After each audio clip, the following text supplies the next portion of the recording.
All right, how's it going, everybody? Welcome to December 2022. We are setting ourselves up for the end of the year. We've got, three coming off of Step Up last month for IdolPro. We'll have 3 shows this month. Might be the last month we do 3 shows. I'm not quite sure how crazy it's going to be trying to do 4 shows a month, but that was kind of the end goal. And give me just a moment here. Not losing a lot of money, and I went kind of crazy, just a little crazy. I could probably show this. I went just a little crazy with with the account management portion of Idolfight Project. At least right now, is I have a whole thing set up here. For figuring out how much my talent budget is depending on what I book, and then how much I can get for tickets, and how much the potential house could be on that, and how much I'd probably get with that. And yeah, so I've done a lot of accountant work on I was going to say Excel. It's not quite Excel. It's the LibreOffice version of Excel. But nonetheless, I got a spreadsheet open. We not going bankrupt. We're going to go the opposite of bankrupt. And in fact, this is only taking into account tickets. The actual house for tickets. So even better with that is I should be able to balance a budget here. And even though I'm losing a little bit of money, I think we're going to start turning the ship around, possibly. Worst case scenario, Vertigo's been doing, well, I might as well just hit the next day. Worst case scenario, Vertigo's been doing quite well, and I don't really have to do a ton of budgeting. Not a ton, but I still try to keep some of my biggest names to like 1 or 2 appearances a month, because, you know, you get your Ricky Starkses and your, let's see here, your Mike Baileys, your Matt Cardonas that are all sitting at like 500 a show. I mean, it's that racks up quickly. But yeah, I got that taken care of. We'll have the tapings coming up. But yeah, how much wrestling I've been watching? I about as much as I normally watch, honestly. Which is, I mean, not a ton. For the most part, when it comes to like WWE and AEW, I watch highlights. I watch what generally is put up on YouTube and then Reddit, and that's kind of how I keep up. I think the thing I've watched the most, and I blame my friends for this, is Joshi Wrestling, because I've mentioned it before. They have gotten to the point where we don't hardly even play proper video games anymore. We play, like, not have to worry too hard about thinking too much and focus too much video games while I put on Tokyo Joshi Pro or Stardom, or probably to a more future extent Actress Girls, as well as like Sendai and Seedling, just whatever I can find, basically. What is it? What the? Man,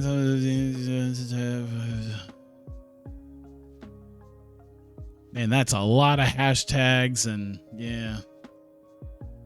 You know, it really did just, you know, this is exactly what you just posted, by the way, was exactly what I expected to see. I didn't see it as much, which makes sense, because wrestling fans it's not even the actual, but still, it's like that is something I kind of expect to see, so not shocking. Timu, have fun gaming. Thank you very much. I appreciate it. Guy calling himself, okay, yeah, Communist M Punk. I did see that, but he's probably my assumption is he's unironically calling himself that. He's probably one of those guys that you've seen videos of that does like chalk drawings, unironic chalk drawings of hammers and sickles on concrete. I could see it. I could absolutely 100% see it. Adam Pearce staying with WWE. That Eric Watts, the big bumbly dude from Tough Enough. Yeah, he was the dude who got gassed quickly, wasn't he? That's the one thing I remember about Eric Watts is that he couldn't really handle Tough Enough and he got gassed really quickly. And so, yeah, he didn't last long. He was like, what, third gone? Like the very first person was Matt Cross. And then the second one, I think, was the one chick that they, for some reason, decided to pick up and put on national TV. Was it Cameron? The Melina versus Alicia Fox girl? I think she was second. And I think he was third. But yeah. That's I've kept about as much up. I've watched more Joshi wrestling than I've watched anything else the last like 2-3 months. Just keeping up with all the stories there. And contract offer. Chris, what do I say? Joshi? Yeah. Yoshinobu Kanemaru out of New Japan. I don't think I really feel like just grabbing him. Man, I made my friends both laugh and cry at the same time. BB shutting down hasn't been a topic all over the GDS forums. I'm wondering if they haven't hardly seen it, or if people pay attention to that. That's just something that just randomly came across my Twitter, and yeah, I'm surprised, but also I don't know if they've been checking that. I don't know. There we go. Vertigo. Boop. Or they just assume, like I am, that even after it goes down, someone will have some sort of workaround for it. But then again, that's going to require a whole other set of stuff where it's like, if you have Windows 12, you're going to have to do this and this and this. Which for me is fine, but then your average schmuck is probably screwed on that. Give me a second. I need my water.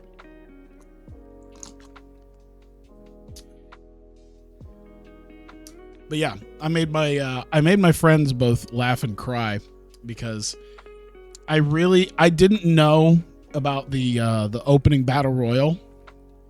So it's like, all right, show was 90 minutes late to start, and then we got Miyako Matsumoto doing her shit. Let's go.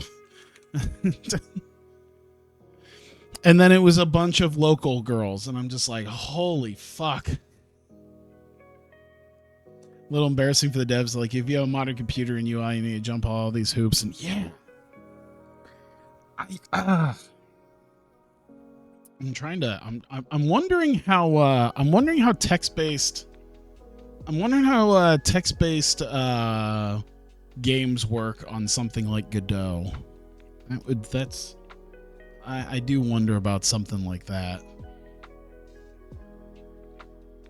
Let's see here. Let's do microphone on that. Boom, ba-dum. But yeah, because I didn't expect the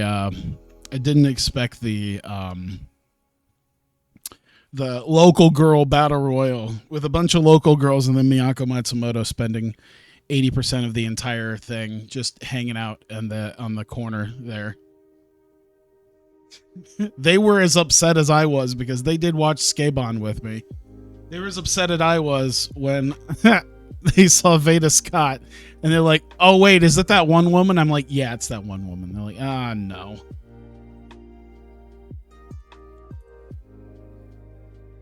Let's see here. Davidson, this is selling, this is fighting. Their first match in your US Joshi Fed be a battle royal with 2 Joshi in it. Was there a second? I couldn't even remember if there was a second. But yeah, I told, you know, it was kind of funny because when we got Mia's horror. Oh yeah. I forgot she was technically in it. Was she technically in it? I don't even. Yeah. But yeah, I told them at the end of the show, I'm like, you see, it's shows like this that really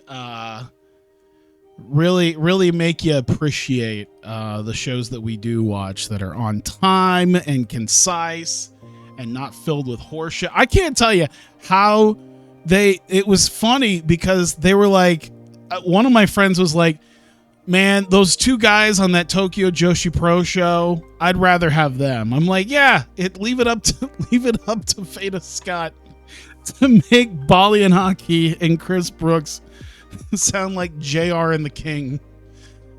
But yeah, the laughing and cry part because they had what's her name? The person who won, Cody's protege. Fuck, I already forgot her name. Holy shit. She even wrestled later on. She won the damn Battle Royal. I don't even remember her name now. Decisive finish. I'm sure my brain will rack it, or Ramen will remind me, considering he was there too.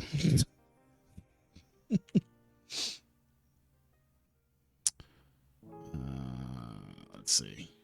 But yeah, I guess she has an emo gimmick. Tim Dunst, Ryan Davidson. But yeah, she came out thinking about it. That's kind of stupid. This is gonna kill me if I don't remember her name. Do they have a cage match? Now I wanna see, by the way.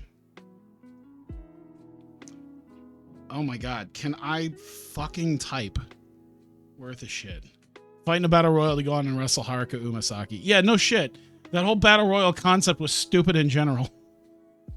Do they have a cage match profile? I bet they do at this point. Can I type correctly? Jesus.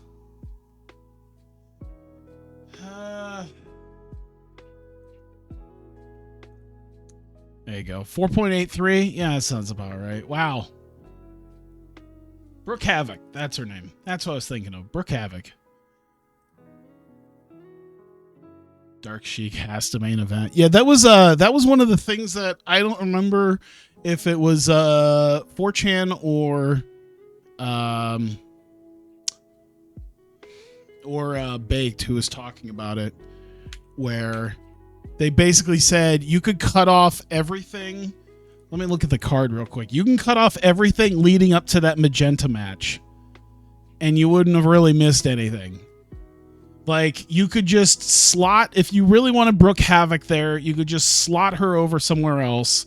Miyako Matsumoto, you could slot her somewhere else. Rina Amakura as well. You can cut the Black Swan Rachel Armstrong match. You can cut Adora, even though she's at least okay. You can cut Moon and Jordan Blade, and you can just start with the rest and just have a real, like, okay 2-hour show. And then I don't know why Dark Sheik had to. Yeah, you can just cut Dark Sheik too. You could put her somewhere else. You can make a match with the people that we just cut. You know, Miyako, Amakura, Havoc, maybe even Trish Adora, and Dark Sheik. You can put them in some 5-way or something like that. All right, let me start putting this. Almost all of them mentioned this one cameraman. Oh, the cameraman who was doing all the, yeah. Of course, because you know what, they haven't specifically had to address that yet. There. Now, you know what? Do any of the cage matches? Do any of the cage match? Guys, let me see here. There's a tag. Any of the cage match guys mention that awful ref? That was like that It's Pat ref that didn't see a tap out for what felt like forever and a day. Thank God that ref isn't an actual MMA ref, because holy shit, that was like a Herb Dean level ref.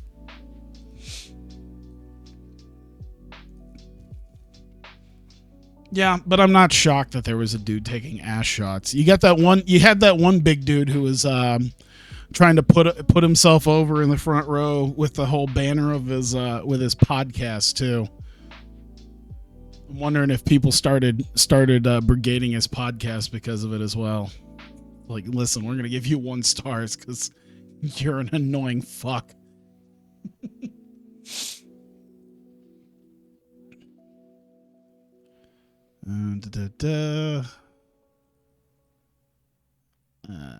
Let's do Flash Pinfall.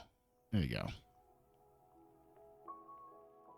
Make a funny sketch. MMA fighter tapping like crazy, and the ref's like, "Are you sure?" That really felt like. Yeah, that really felt like that actually happened at this show. It's like there was a tap out, and it was like a good 10 seconds. Like, it didn't just feel like forever. It was like at least 10 seconds of tapping. One of the guys in the crowd was on Discord. Oh, on your Discord? Or whatever Discord you're a part of? Let's see here. Brandon Tate. Heath. Joe. Palmer.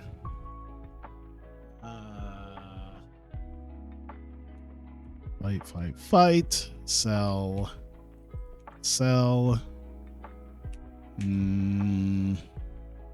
Charisma. We'll use charisma. Why not? Unagi came out. You can hear someone say syrup. Lord.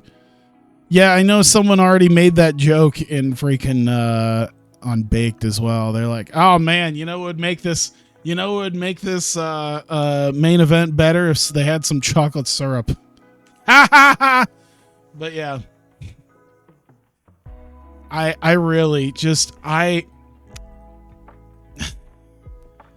would hesitate to I don't know why I'm hesitating to say this, but like Veda Scott, nice person. Met her at she's at pretty much all the Revolver shows now because, you know, Speedball's there too. But I can't I want to know why she is constantly used.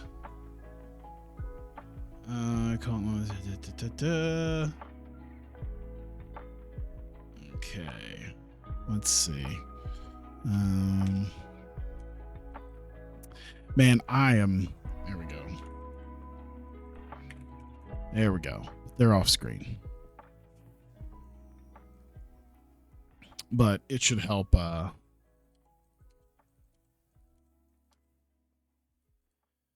soy indie because she's cheap. Soy indie people like her. I don't get it.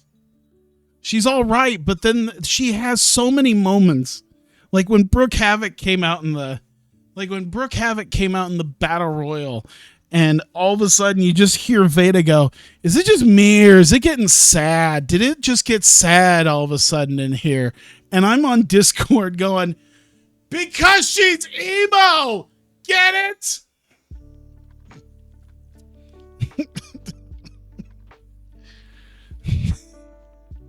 They're like, "Why are you yelling?" I'm like, "Because fuck that joke." Let's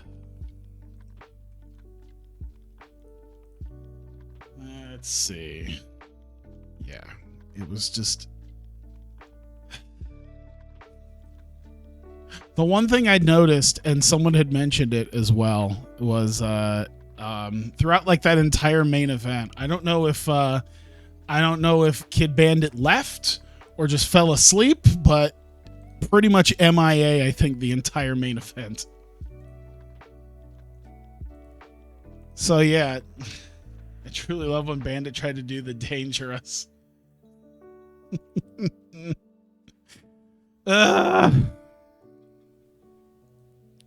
yeah, it's really, it was something. I just don't. I was not far into the show. Just, I was already sick of it. And I'm just sitting here on Discord going, I hope this man takes a bath on this show. I swear to God, I am done. I hope this man lost so much money he can't do this again. Let's see. Microphone. A lot of people are saying that he might actually have some money, though, that he owns like 2 businesses. So who knows?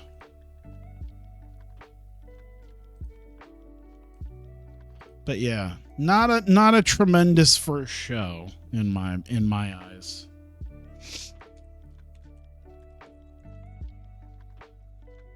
They're running another show soon.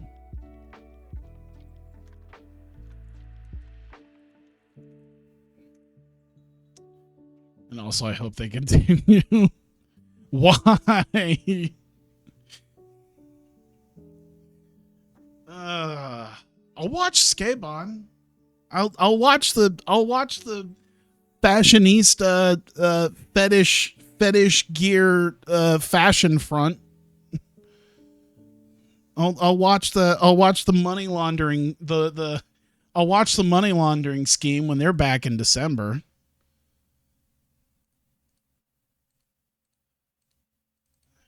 Come on. There you go. I've heard that Spark was at least better than Kitsune.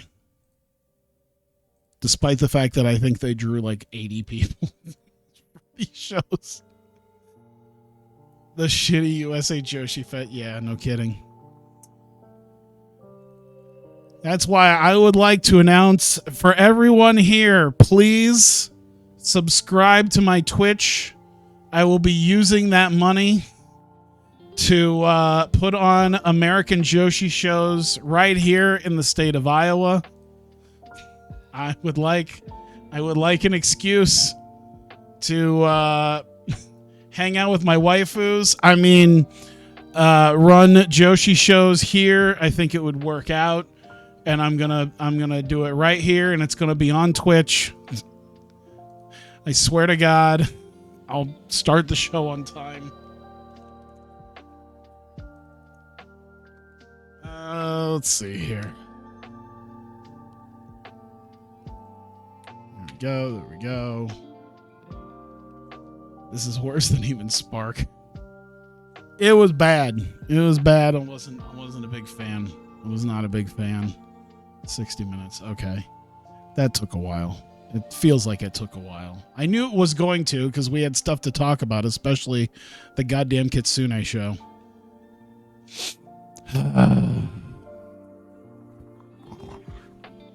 I'm also realizing that for the most part, I mean,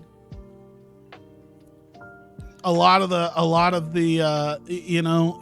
I feel like there's so many freelancers in Japan, so you're going to see a whole lot of them on the same shows. I'm also noticing that as well. Except it seems to be... No, never mind. Skabon and Spark both have RAM. Does Skabon just have Sariano? I don't think Spark did. Kitsune sure didn't. All right. We'll figure that out in a sec. All right, here we go. Vertigo Attack, episode 45. It's the first of 4 episodes in the tapings here, leading up to Wrestle Zenith II at the end of the month. We're starting off, of course, with the promised return of Nick Dinsmore. Opens it up very quickly, walk into the building, asked about what he's planning on doing. He says he's got a lot of things to straighten out tonight. He'll be out by the end of the show to address everything that's going on and start building up, then dealing with all the matches that he needs to make in time for Wrestle Zenith. Kevin Knight coming out for his match, and before it can start, Ryan Davidson attacks him as he comes out to the ring, throws him into the ring steps, starts beating him on the outside, suplexes him onto the mats, throws him back into the ring, and an already beaten down Kevin Knight now has to deal with Ryan Davidson. Doesn't last very long, 5 minutes. Did what he could, but was not meant to be, as Davidson ended up getting a frog splash on Kevin Knight. And Knight has had a fair bit of momentum, actually, in the last couple of months. And Davidson doing his best to crush that in this match. And we got Tim Donst coming out. And, of course, these two guys fought each other to a time limit draw about a month or two ago. Feels that he and Davidson never finished what they started. They never got a completion to their match. And actually, the more I think about it, I didn't even oh, I'm a dickhead. Feels that he and Davidson never finished what they started. There's a challenge for next week that I seem to have forgotten when I was booking. So there, if you're looking forward to a big Tim Donst Ryan Davidson match next week, don't, because your boy forgot. Your boy got to episode 2 and just plumb forgot that he set this shit up. So that's just gonna be going by the wayside.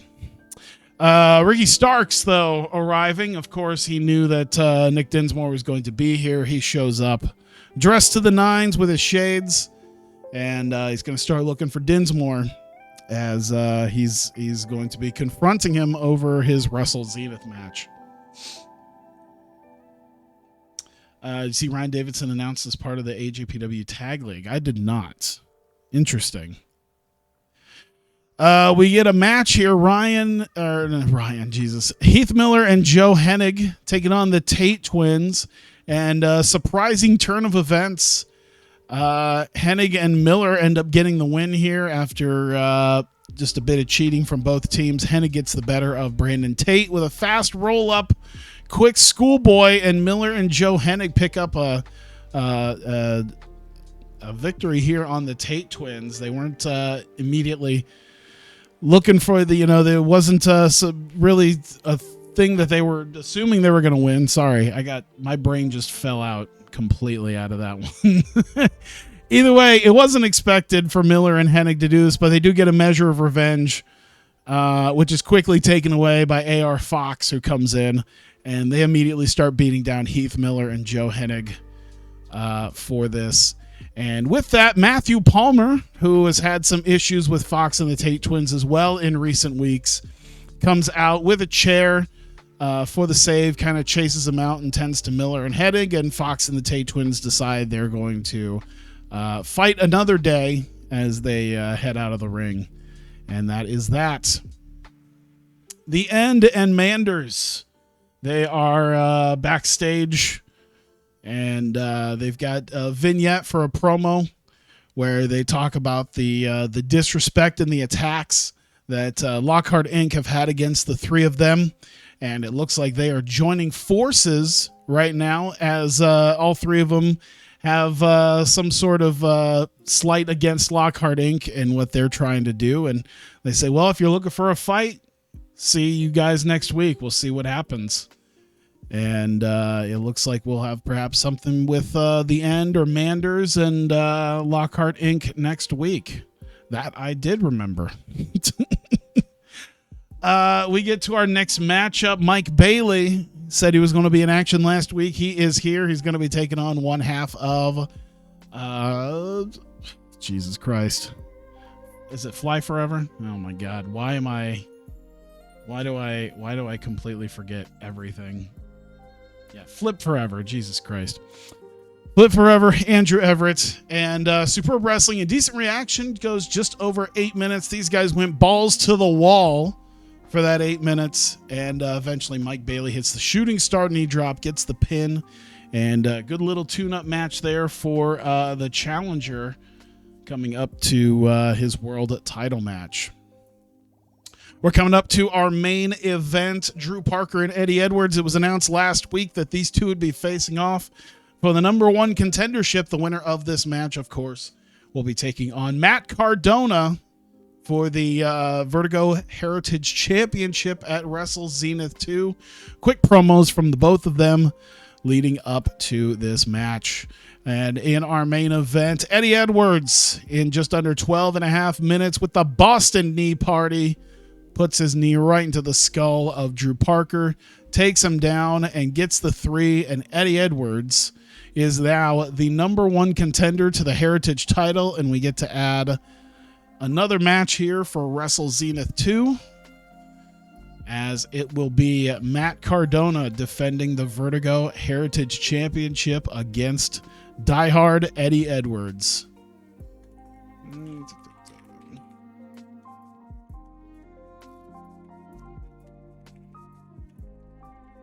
There we go. Okay, maybe I can type correctly. Oh, right. Thank you. There we go. All right. So, 2 titles already decided. Eddie Edwards versus Matt Cardona. Jesus Christ. Hey, they're two of our biggest stars, honestly. Listen, if we're running an Impact, we're running an Impact main event, but we're drawing Impact numbers, so it makes sense. And so we get one last segment here. Nick Dinsmore setting up some Wrestle Zenith matches. He's been hard at work getting stuff prepared. I want to see if there's anything else that we want to put in there right now.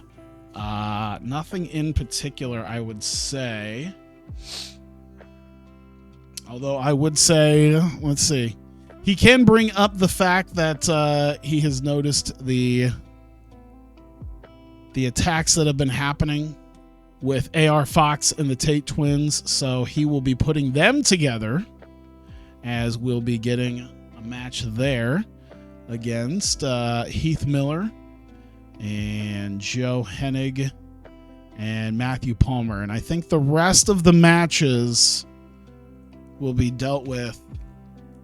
I think the rest of the matches will be dealt with at a later time. Stuff still to be considered. Depends on what you think Eddie's prime is. It's a good point. Eddie's prime was when he had that broken arm in that ladder war. That was Eddie's prime. So yeah, we at least got another match set up there. 6-man tag. AR Fox and the Tate twins taking on Heath Miller, Joe Hennig, and Matthew Palmer. Ricky Starks, as he's been going through the Wrestle Zenith stuff, comes out and basically says, hey, I've been talking about it. I've been demanding it. And now I'm demanding you give me a champion, or not a championship match, but a match at least. If I'm not going to get a championship match, I want a match at least worthy of my star power. Nick Dinsmore says he's been taking his time while he's been out. He has found a competitor for Ricky Starks to face. That competitor will be here next week. So if Ricky Starks wants to know who he's facing at Wrestle Zenith, he will know next week. And with that, show #1 is done. All right. All right, let's get this done here.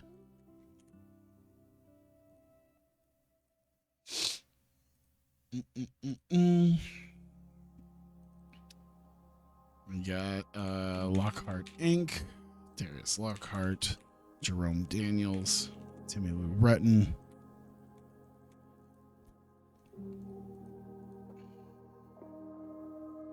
and let's see, Odinson and Pero and Manders. We're off screen right now, but at least builds up that with them. All right. Opening match. There we go. We've got one called Manders. We've got Darius Lockhart. Update on your WCW save. Oh.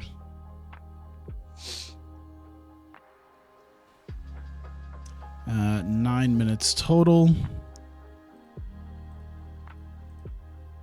Lockhart, open, tainted, outside interference, Jerome Daniels. Come on. Timmy Lou Retton. There you go. Maybe it should just be one guy. But we'll have we'll have them both. There you go. I got the guy you wanted for your Star Arcade main event. Let's just say things are going to be heating up Latinoly. Oh shit. Juventud Guerrera. Can't wait. What? It's a joke, of course. What year are you in? Are you still are you dealing with a sober Eddie or a still on drugs Eddie? That could ooh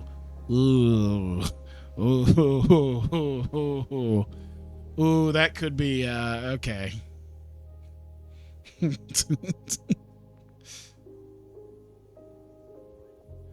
Well, best of luck. You got him to stop being heavy on roids. I don't think roids was his problem. I mean, roids was one of his problems, but it wasn't his only problem.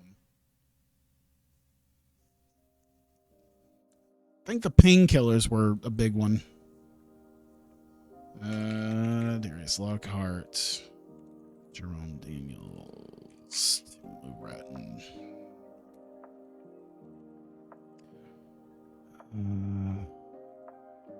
There you go.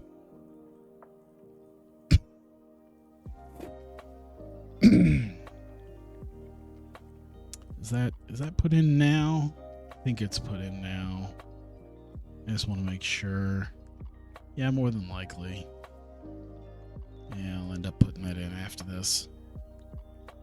Yeah, he doesn't have heavy drug user. How? I'm pretty sure the reason he was fired was painkillers. I think that's a big reason why his heart exploded too. Was the combination of painkillers and steroids. It wasn't just steroids. Otherwise, Hogan would have blown up at this point. JJ Garrett, Garrison. I think you remember talking him out of it. Okay, I mean, could be. Jesse Goddard. I always have to remember their goddamn names. There we go. And kind of building all of them up, so that's fine. Yeah, I mentioned a game to play this week. I'm like, hey, so, you know, that way we can play something other than Soundboard Simulator. I don't think they're going for it. I think we're still gonna end up just watching Joshi shows.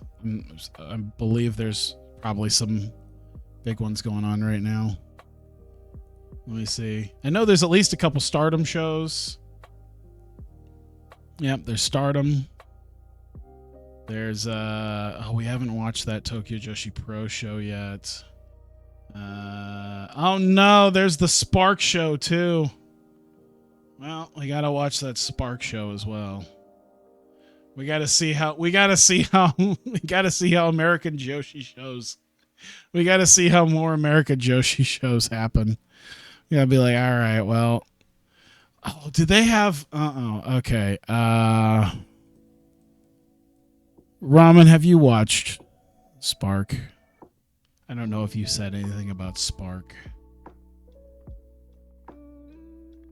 I assume they have announcers. Okay, no. But I assume they have announcers.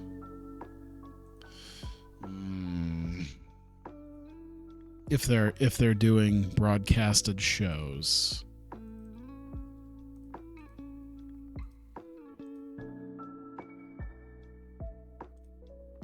1 second. 1 second. I'm a little worried. I'm a little worried. Ladies and gentlemen, oh God! welcome to Spark. Yep. Referee checking on both competitors. Hard fought contest, but that's exactly what. Okay, I don't hear. Throwing bombs. I don't hear. And keep in mind, Brittany Blake. Okay. I don't. Okay. Okay. Yeah, I don't. Okay. We're good. Everything's good. Everything's fine.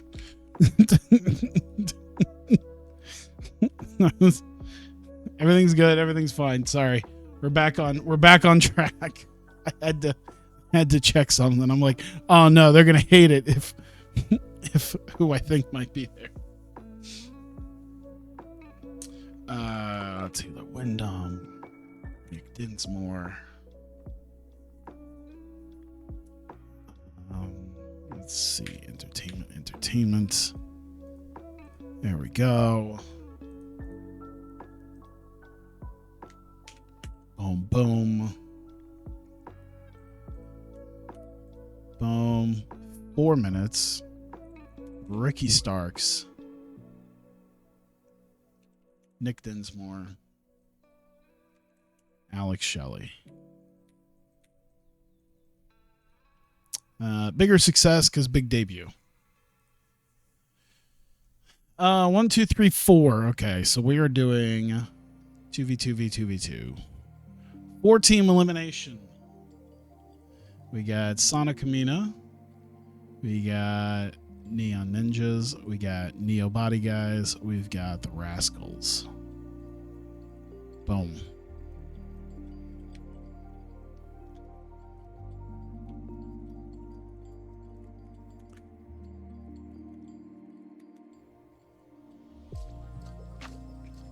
I should put that up, by the way, in my Discord with my friends. Be like, good news. There's another American Joshi show to watch. No.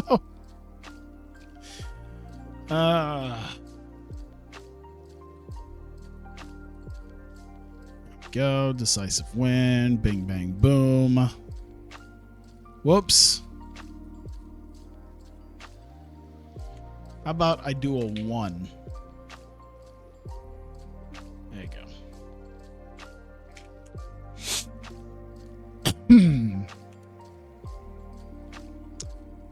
2 minutes. Tasman Xavier. Zachary Wentz. Calvin Tankman. Trey Lamar. Star quality. Menace. Charisma. There you go. Doesn't matter all that much. 90% of the rating goes from matches anyway, so doesn't really matter.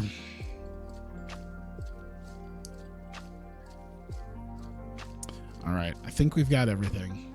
Far too much far. That's all right. I know.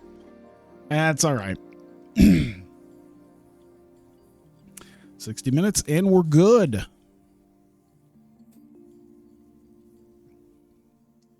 Okay, it is Vertigo Attack, episode number 46, the second in our set of tapings for December. We're opening up immediately with Lockhart Inc. They have a pre-match promo before they come out, a quick little vignette talking about the end and Manders. And they talked about their mission and wanting to be rid of Neanderthals, guys who are living in the past like the end, and of course rednecks like Manders. And Lockhart quickly talks about how he's dealt with these types of guys his entire life, especially here in wrestling. And if he's going to stay here in Vertigo, he is going to be getting rid of them. And that leads to a match between himself and one called Manders at the opening here. Goes just under 7.5 minutes. And Manders looks like, oh no. Manders looked like he was about to win. But then we got Jerome Daniels and Timmy Lou Retton coming in to run interference and help Lockhart with his broken pelvis.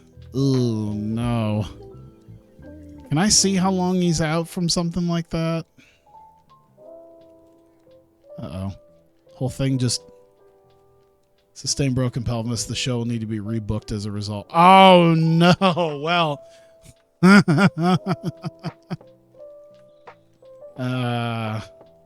We're just gonna take him out. That's how we're gonna do that. Can I see the medical? Can I see the medical from here? Lockhart broke his pelvis. 2 months, 2 weeks. All right. Well. Whoops. Not there. Unavailable for booking. Well, he's out. So our match set up for Wrestle Zenith. That's our first Wrestle Zenith match. Dunzo. We'll have to figure something out there. Was supposed to be a 6-man tag, obviously. Setting up for that. Gonna change it. Either way. Once again, the end. Take out Manders as Lockhart's just lying there. Being tended to now. And they drag Manders out and they say, hey, you guys really want to try to eliminate us? Well, you should try it at Wrestle Zenith. But, you know, may just end up, you know what I'm probably going to do already? I can already pretty much tell what we're going to do here for this, because Lockhart's not going to be around for this. So, looks like we're just moving it to a tag match. You know, we're going to have the end. And, of course, Manders will be in their corner taking on Lockhart Inc. Actually, you know what? Let me look here, because I still want to have the elimination factor. Do you have it? Is that not? It's not here. Son of a bitch. All right.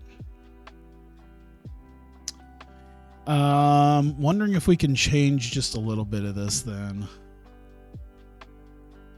Let's see. Injury risk high. We don't want to go injury risk high. Average is fine. Yeah, we'll do that. How about that? We'll change that up. We'll go the end. Sorry, I'm kind of having to book this on the fly now because everything kind of got screwed up.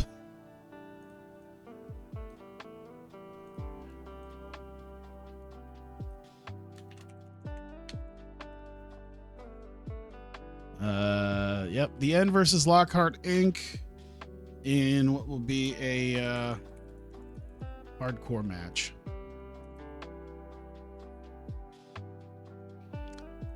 Boom. All right. So I had to change some stuff up. I'm going to have to change my pre-booking here as well.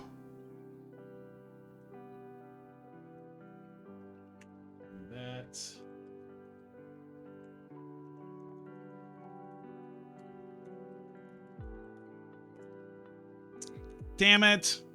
I fucked it up. I fucked something up. All right, there we go. Sorry.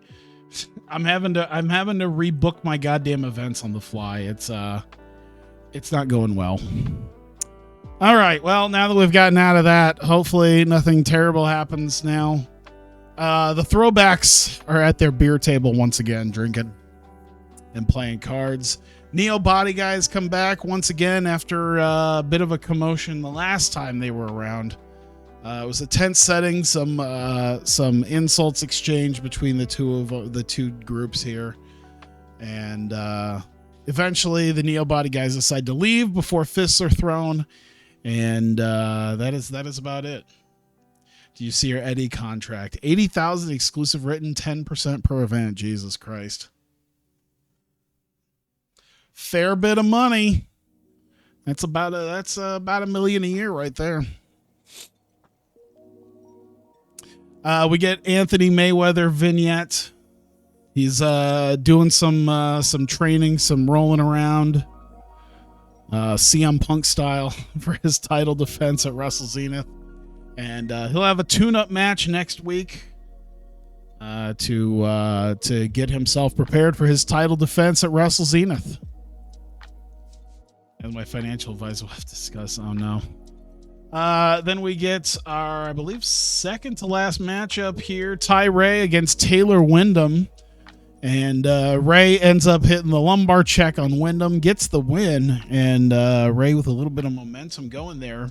But, of course, after the match, Taylor Wyndham has been going crazy about gold stashes. And now he finally gets to confront management. He grabs a mic, calls out Nick Dinsmore. He talks about the gold stash and says that he knows what you're doing. This is a money laundering front. Nick Dinsmore says that he does indeed have a gold stash, except it's not quite what Taylor Wyndham has heard about. But while he was away, he was hard at work developing a match for Wrestle Zenith called the Golden Ticket Battle Royal. And he hasn't quite figured out everybody who's going to be in the match just yet, but he says that Taylor Wyndham will be one of the guys in this Golden Ticket Battle Royal. It'll be a thing that you can win at Wrestle Zenith, and it'll give you a match in the future for the Vertigo World Championship. I'm not quite sure if it's going to be just like Money in the Bank, but either way, Golden Ticket's going to grant you a future match for the world title. As he's wrapping that up, Ricky Starks comes out, and he felt like he's waited long enough, and he demands to know who it is that he is facing at Wrestle Zenith. And with that, Alex Shelley's music hits. Alex Shelley makes his debut, comes out, and throws a couple quick insults at Ricky Starks and says he better start getting ready for his Wrestle Zenith match because it's in just a few weeks, and he'll be getting a tune-up of his own with a match next week. So Alex Shelley getting his in-ring debut already next week. And as we have here for sure, boom, yeah, make it a default. Make it easy on me. As we have here, Ricky Starks with Alex Shelley. Boom. All right. Well, the card's starting to fill out pretty good right now. Getting it taken care of. And of course, we're going to continue to fill out that card with our main event, a 4-way tag team match between Sana Kamina, Neon Ninjas, Neo Body Guys, and the Rascals. And on the line in this main event is a shot at the Vertigo Tag Team Championships at Wrestle Zenith II. The winners will be facing Tankman and Lamar, of course, for the titles. Goes just under 16 and a half minutes. Sana Kamina going first. Neon Ninjas, and then it came down. Wow, Neon Ninjas actually went out before Neo Body Guys. Nonetheless, the Neo Body Guys ended up nearly winning it for themselves, but the Rascals, of course, with the Super Stone Press, getting the win, and officially Xavier carrying. Was he really? Yeah. Let me see here, 68. I mean, there were still some 58s, but yeah, other than that, yeah, he was basically, I would fire Wentz. Oh no. for his I'm sure you would do that. Just, let's see here. So we've got Tankman and Lamar versus the Rascals.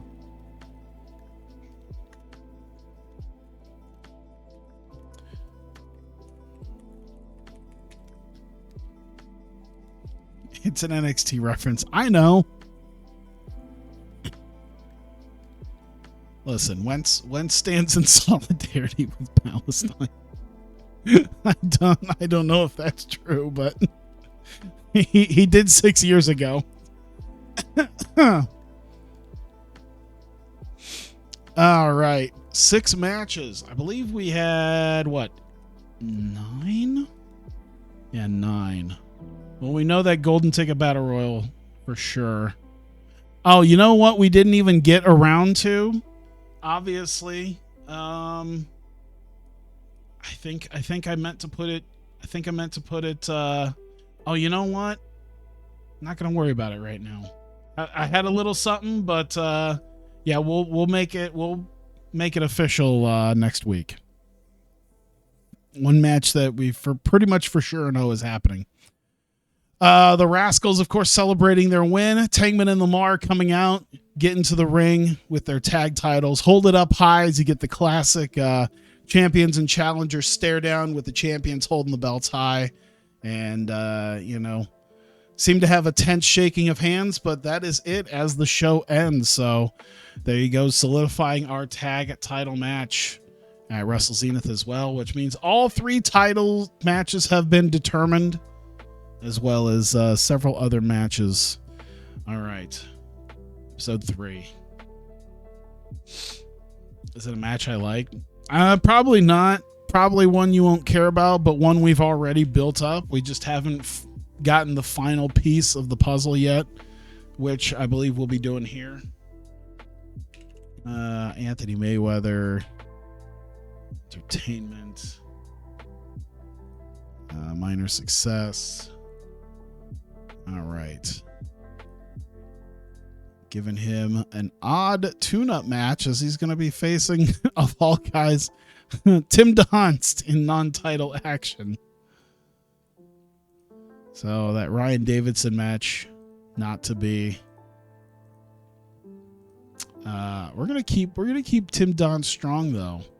This is gonna be an interesting match here where Donst looks like he was about to get the better of Mayweather, and if there was a title on the line, Mayweather was in pretty close, potentially pretty close to losing. Oh, Mayweather Bailey. No, we already did the Mayweather Bailey. No. I mean, we've already got that solidified. That was the first thing we solidified. No, it's that JT Dunn Nick Dinsmore match, but we got the last bit we got to do here in a second. We'll get that final piece set in there tonight on this particular episode. Fighting, selling. Minor success, minor defeat. Was it 2 minutes? Yes, it was. Boom, boom. 3 minutes. We got Nick Dinsmore, Christian Casanova, Assad, Wheeler Yuta, Mike.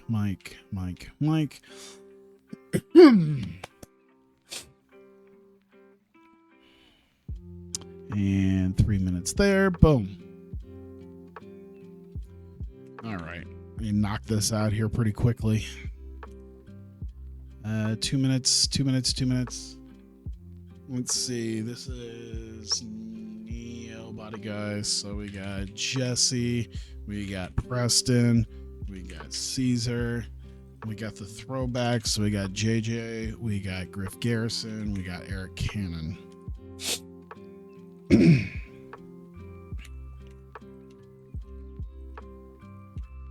So yeah, 2 minutes of these two teams hyping each other up. I think my throat's starting to get a little dry.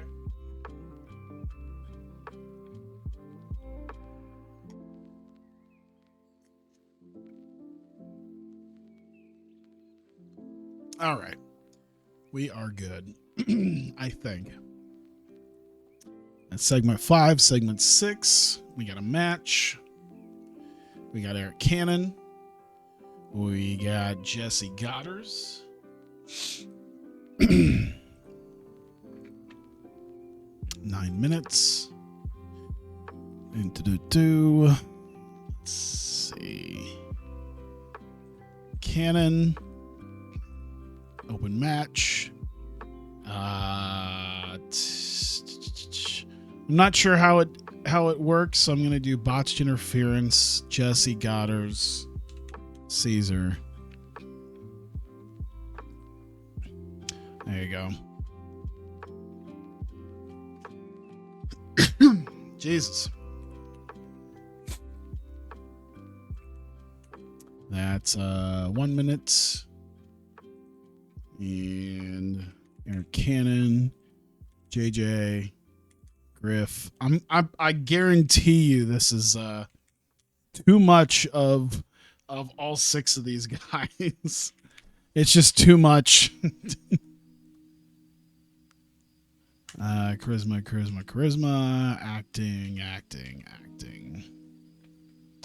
Bit of a success for those 3. Boom.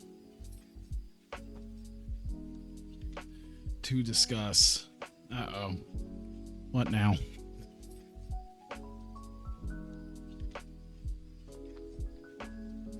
By the way, it's something I also just realized is I feel like it should be noticed that no one even bothered.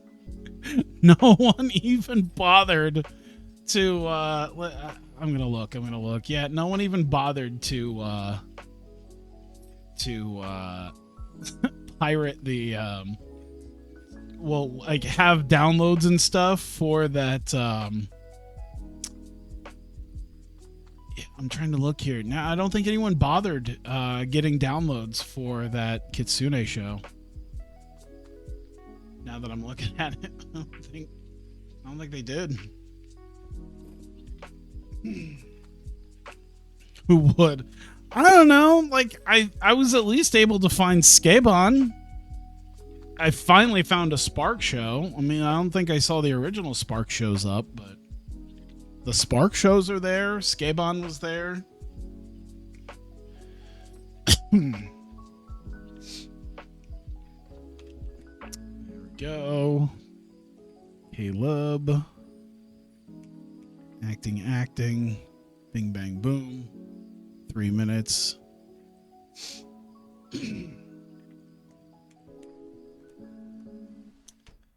Yeah. Like, you know what?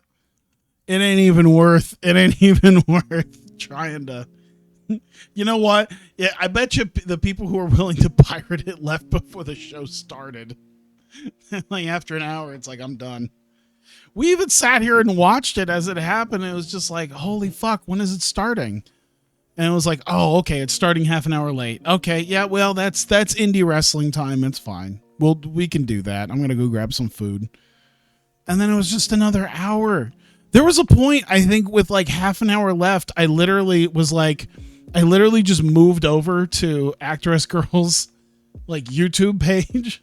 I was like, you know what? I bet you I could find a compelling match.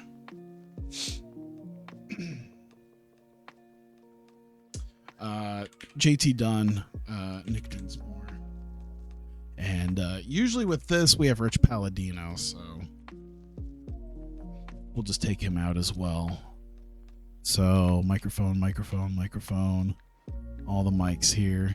You know, it's this kind of stuff here that is the exact reason why I make sure to put chapters for when I do the actual show, because there's a lot of nonsense in between. You imagine somebody being like, I don't even know what the fuck he's talking about. I guarantee there's probably a lot of people who probably do that, who are just like, I'm glad he puts these chapters in now, because I don't know what the fuck he's talking about, nor do I have any interest in it. Let's just say I get Ric Flair for $111,000 now. In 2001? I mean, he could probably be worth it still. It's not like 1990 Flair, but I'm sure he could still probably do some stuff.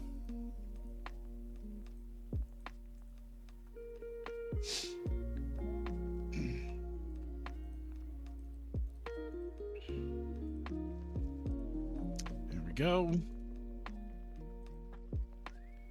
He's also an important figure in my book. Yeah.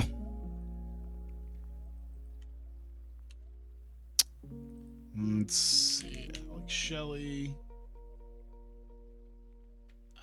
Ricky Starks wasn't here, so he's off screen. But it will help kind of build that up. Yeah, we're not paying Ricky Starks to just not be here. We're not paying him for a single thing here. Just for one little bitty segment. Doesn't mean anything. 60 minutes, perfect. Stream was just on 360p. I was concerned. I'm like, why? I was okay. I am. Yeah, it should be damn good. 386,000 plus sponsorship income. I mean, you're still going to get money on ticket sales and merchandise. So, you know, I guess find out how much he would probably make you in, well, ticket sales probably isn't going to just make it a funny. Okay.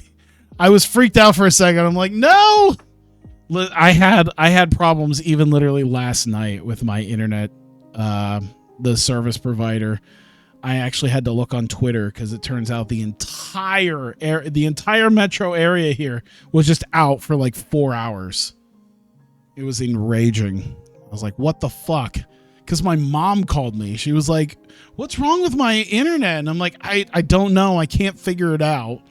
And then I was at the grocery store, and then I go home. I'm like, well, it's probably a metro thing because I'm out too. So yeah, as soon as something goes wrong with the internet, I'm the first one she calls. I was at the grocery store. I didn't even notice for like 5 minutes. Yeah. Just told Flair to stop drinking. Said yes. And it's a swerve, brother. Woo! And the game crashed. Of course. It can't handle it. Sober Ric Flair? Fuck you. Yeah, even my mom was just like, well, I guess I gotta go low tech tonight and read something. It's like, Mom, you know, I don't even know what she does. She must just watch Netflix or something. Because, yeah, it's not like she has a big ass computer like me where it's just like, well, shit, I got enough video games and shit that I could probably play instead, you know? Like when my internet was down for like 4 days, like just several weeks ago, I was like, well, shit. I mean, I got a bunch of other stuff that I could do in the meantime that I don't have to use internet for. So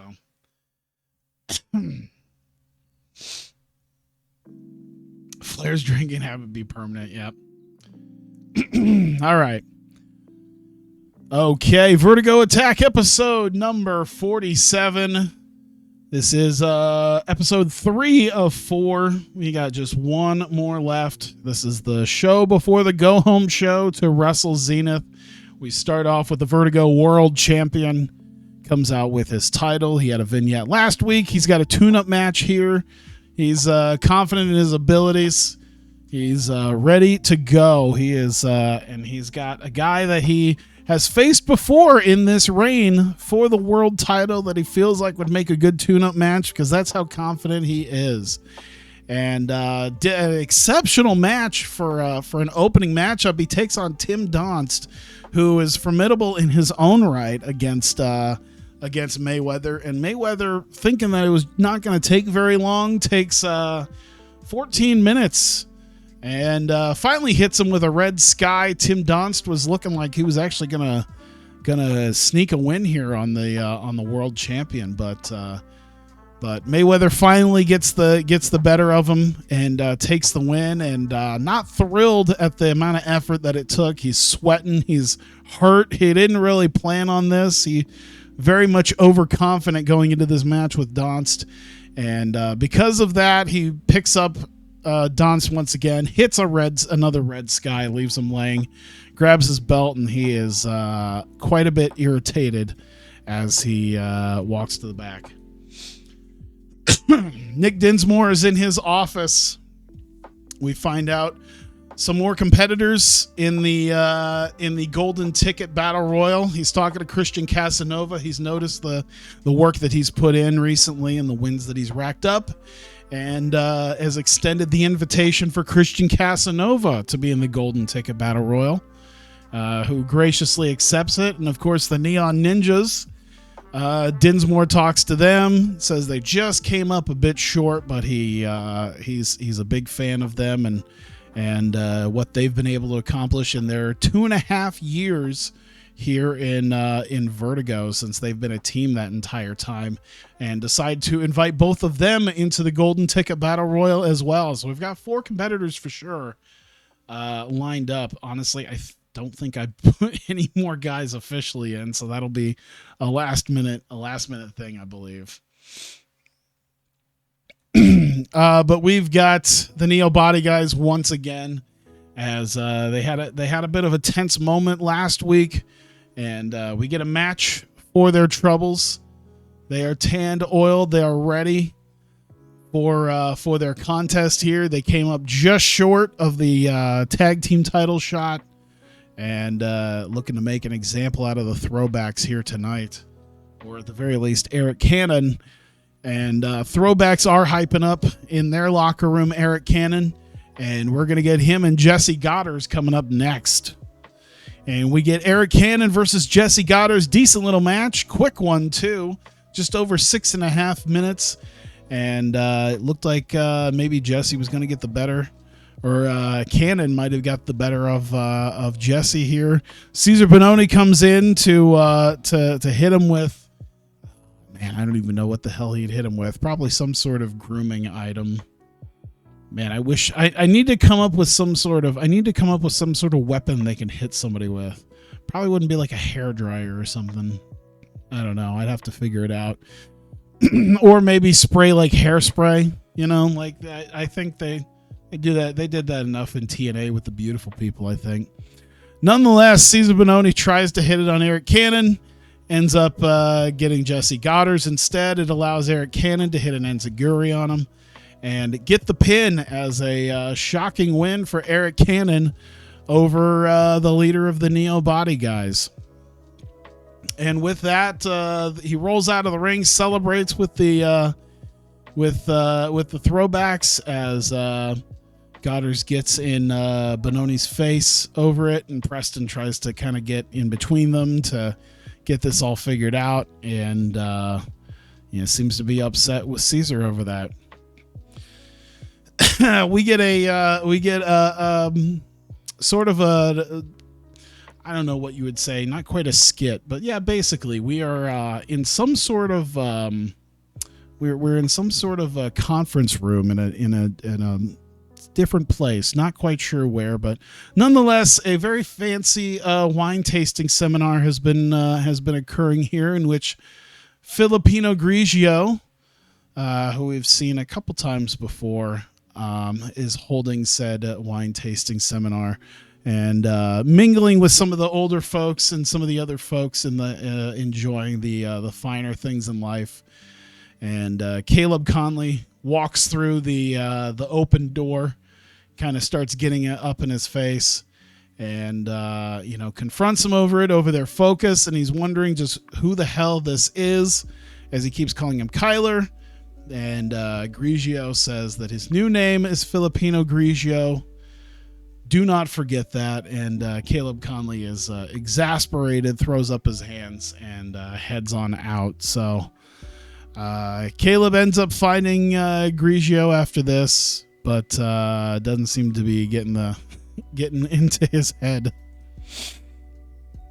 We get a sit down with JT Dunn and Nick Dinsmore with Rich Palladino as they discuss the events that led to their matchup here. Dunn is confident that he will be able to take on the much older Nick Dinsmore, as he feels that Dinsmore is out of practice. He's not nearly the guy that he was even 10, 15 years ago. But Dinsmore says that he's preparing, and he is excited to put on the tights once more and try to be Mr. Wrestling once again, like he was over 20 years ago. And he thinks he can still do it. And just to make sure there's no funny business, no cheating, no loaded elbow pads or anything of the sort for this matchup, he has announced that, let me see here, I believe we're going to get it next week as well. But he announces, Mr. Autism, but he announces that next week we'll get to see him, but He has hired a special guest enforcer for this match, and that is Dan the Beast Severn. And that will officially make this match official here as JT Dunn taking on Mr. Wrestling Nick Dinsmore with special enforcer. Whoops. Dan Severn. I spelled enforcer wrong. Enforcer. There we go. Dunn elbows him so he turns into Eugene. Oh my God. Oh Lord. Would that be tasteless in 2023? Feel like it would, or 2022 in this regard? Does it matter? Does it matter at this point? Are you saying that we turn him into basically Festus, where knocking him into Eugene, he just starts doing Hulk Hogan and Rock moves to beat JT Dunn?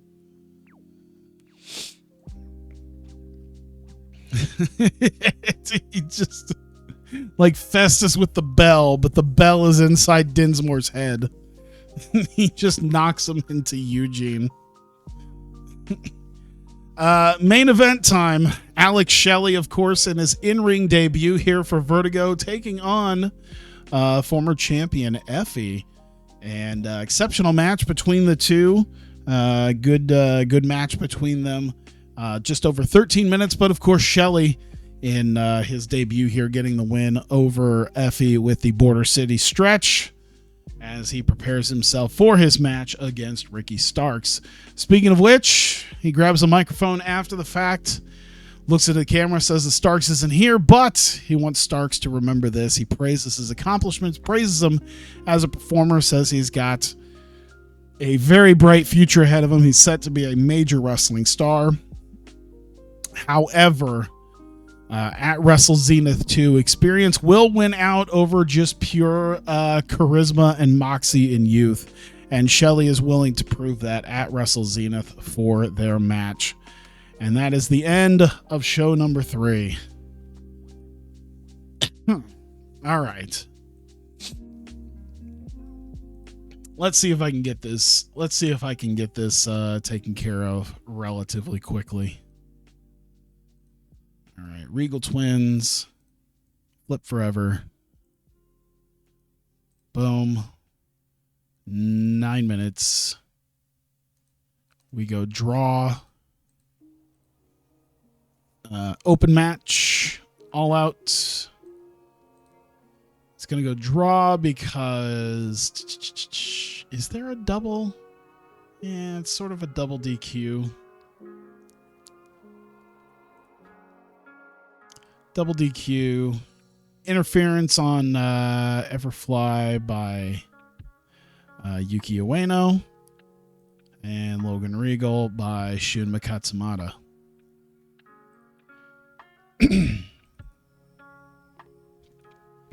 I wonder, double DQ, I think that wasn't a double DQ. Sports Entertainment finish.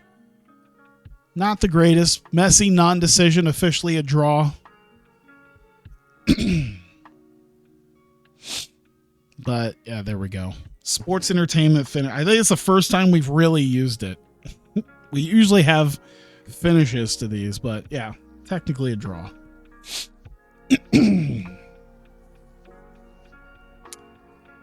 Let's see. Nick Dinsmore, Shunma, Yuki, Logan Regal, Sterling Regal, Andrew Everett, Eli Everfly. So we do that. Just do that. See how that works out. But builds them all up a little bit. Builds up their match. Boom. There we go.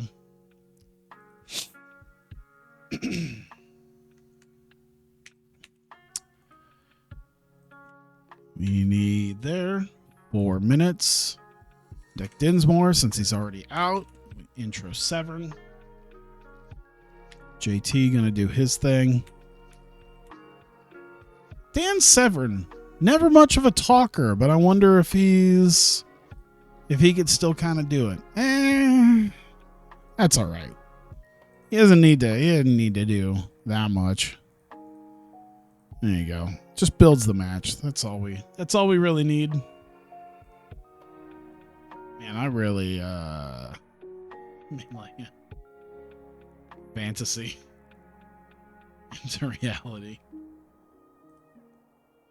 Let's see. Calvin Tankman, Filipino Grigio.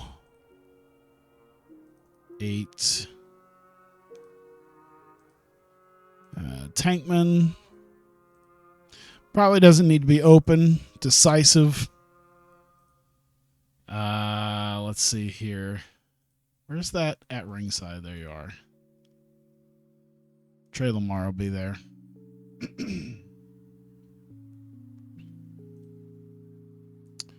we go.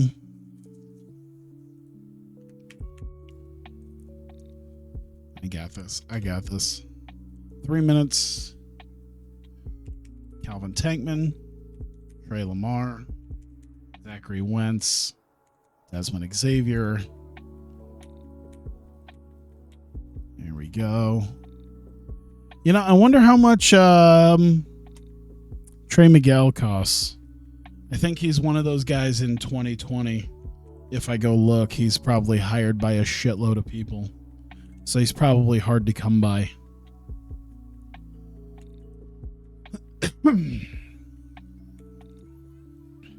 Off screen, minor success, entertainment. Boom. All right. Let's see. Matt Cardona, Drew Parker, 13. Cardona. Open, decisive. I think it was mentioned that decisive isn't anything I technically have to do, but I'm just so used to it at this point that I just want to make sure that, I mean, I could probably put pinfall finish, but I feel like it'd just say pinfall rather than the move that happens. And I basically just want to ensure with my road agent notes that a clean finish happens.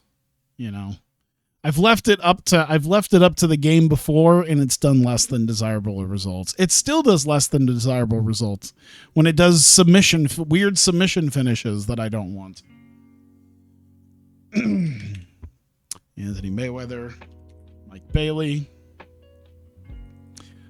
Yeah, we'll use their microphone. Here we go. Should we really? Yeah.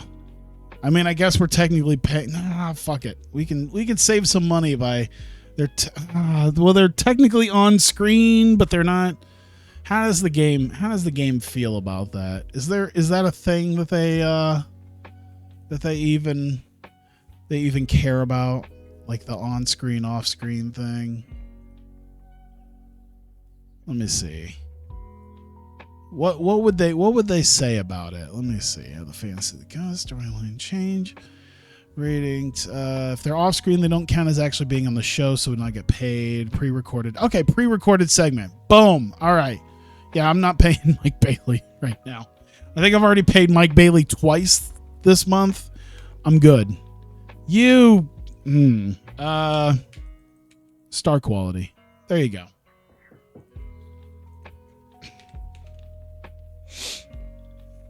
We figured it out. One. Quick promo. AR Fox. Brent Tate. Brandon Tate. Boom. 1 minute. There. Match. Main event. The main event. The go home main event. Oh, God. All right. The go home main event match to get everyone interested in Wrestle Zenith. AR Fox versus Heath Miller. Oh, no. What have you What have you done? Fantasy into reality. What is this? What do you oh yeah, yeah. I think I've seen some Dan Severn stuff. What is the fantasy into reality? Is that something that he said? I don't really have the wherewithal to watch that right now. Here we go. Yes, okay. Decisive finish. Cool. Cool. I know there's the whole thing about, him not doing the, he would turn the Royal Rumble 99. Oh, is that the one where they wanted him to join the ministry and have 666 on his forehead and he refused because he's a Christian? And they're like, fine, we'll just do the blah, blah, blah. And he'll just like, yeah, fuck you. I'll just shoot on everybody in the Rumble. Who's going to fucking stop me?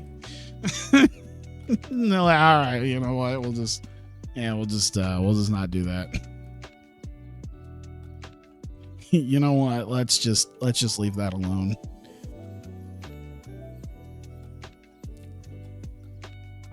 Could you imagine what the WrestleMania 15 main event would look like if that happened? Imagine Vince coming out there after his whole shenanigans with Austin and Severn just double leg takedowns McMahon and then Austin as well. All right, 60 minutes. I think we're good. Cool. All right, Vertigo Attack, episode 48, the final of the 4 taped episodes leading up to Wrestle Zenith at the end of the month. 212 people. There you go. Very nice getting people here at the tapings. I appreciate that. We're going to open it up with a quick match. Regal Twins versus Flip Forever. These guys were going balls to the wall for 6.5 minutes until Shunma Katsumata and Yuki Ueno, both members of Sana Kamina, showing up and beating both of them down. Throwing the match out. Draw match between the both of them. And that's pretty much all she wrote for that. Nick Dinsmore, though, comes out as Sana Kamina walk out of the ring, and he decides that, you know what, we're going to have a pre-show. We need to fill that pre-show, and we're going to do that with a 3-way tag match where it's going to be Sana Kamina, Flip Forever, and the Regal Twins in a 3-way tag match. Can I put that? We could put like 0 hour. There you go.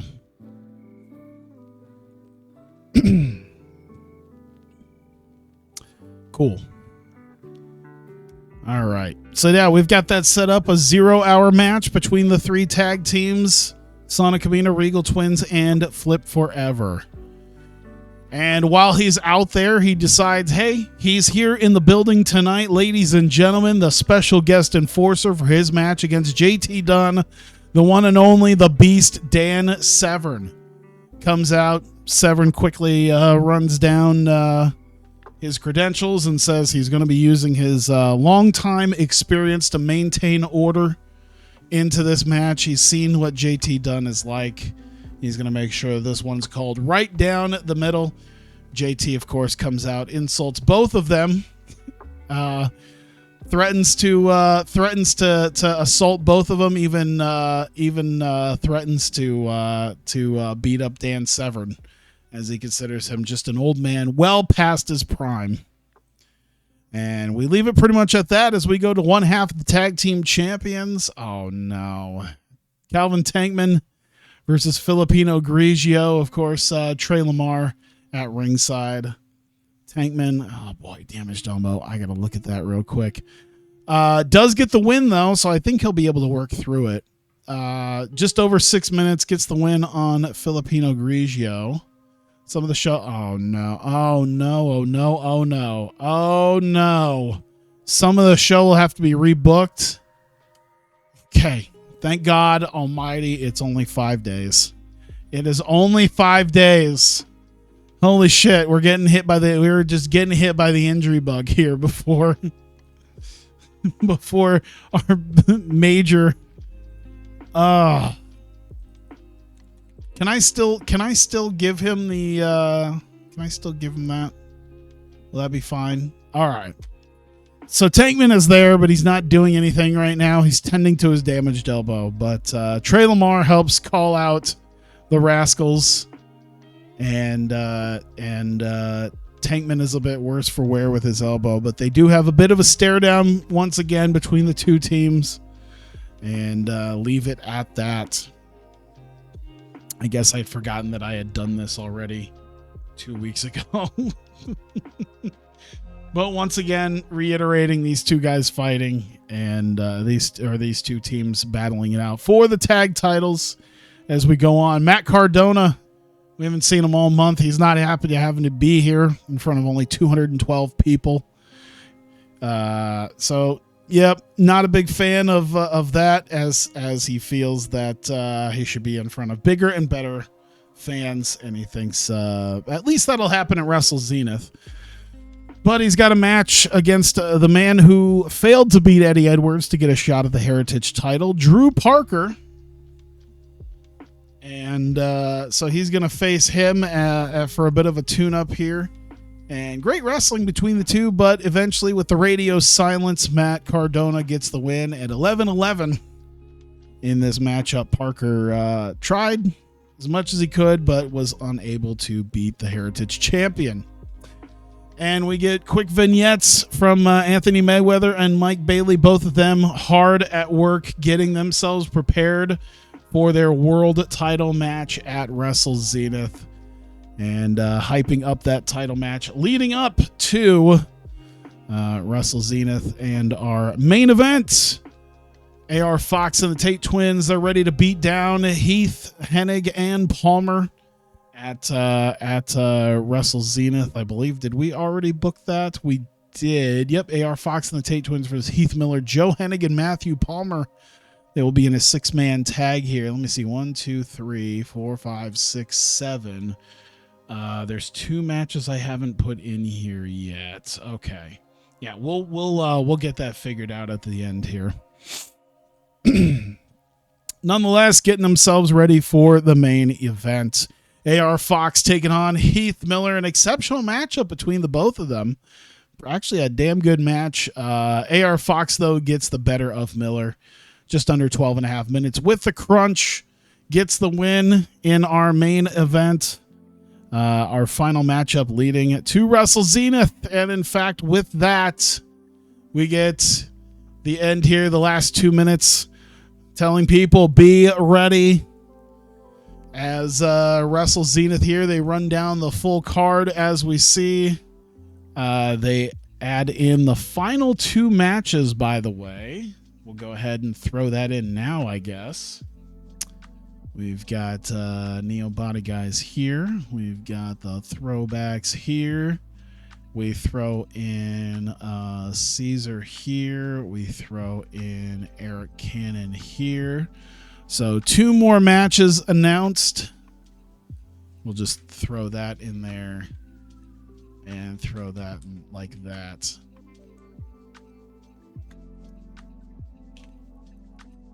Well, at least remember that this is the 6-man tag instead of just 2 teams. And final matchup. Rebook it. Shit. I gotta go look for it. I gotta really go look for it. Battle Royal. 10 men. That's the piss break match, right? Oh, wait. The whole show is... I knew it! I fucking knew you were gonna say that shit. I fucking knew you were gonna say that shit. All right. So we had Christian Casanova. We got... let's see here. We got Effie. We've got, let's see here. We've got Kevin Knight. We've got Facade. We've got Drew Parker. we go down here to Tyree, to Taylor Wyndham, to Tim Donst, to Wheeler Yuta. And did we put in Ryan Davidson? We did not put in Ryan Davidson yet. Boom. All 10 competitors.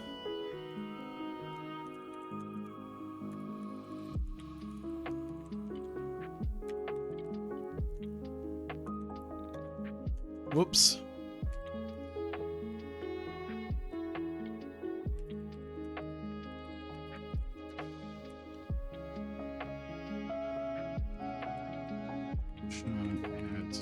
Vertigo World Idol. All right, sorry. There was a lot going on there. There we go. All right. So, like I said, running down the full card. We got, of course, the Vertigo World Championship in our main event. Anthony Mayweather defending against the Gold Label Classic winner Mike Bailey. The tag titles on the line. Tankman and Lamar defending against the Rascals. We've got the Heritage title, Matt Cardona defending against Eddie Edwards. Then, of course, we got the six-man tag, AR Fox and the Tate Twins taking on Heath Miller, Joe Hennig, and Matthew Palmer. We've got the grudge match, JT Dunn versus Nick Dinsmore with special guest enforcer Dan the Beast Severn. We've got a six-man tag, Neo Body Guys versus the Throwbacks, all three members of each there. We've got the End taking on Lockhart Inc. in a tag team hardcore match. And then we've got the star-studded match of Ricky Starks against Alex Shelley. And, of course, we also have the 0-hour match between Sonic Hamina, Flip Forever, and Regal Twins in a triple threat tag. I'm sure there might be another 0-hour match that might get thrown on there. We'll figure that out. But that is your full card for Wrestle Zenith II. And we end it 57. Pretty good. Pretty good.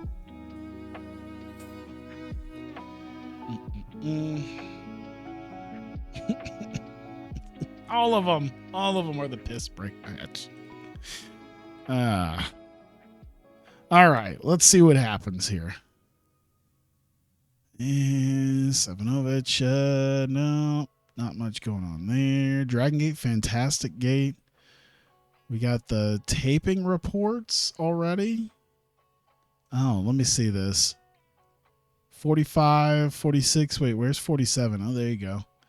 Last night, the feedback from the viewers has been awesome. The small company has shown some of the bigger companies' recent events.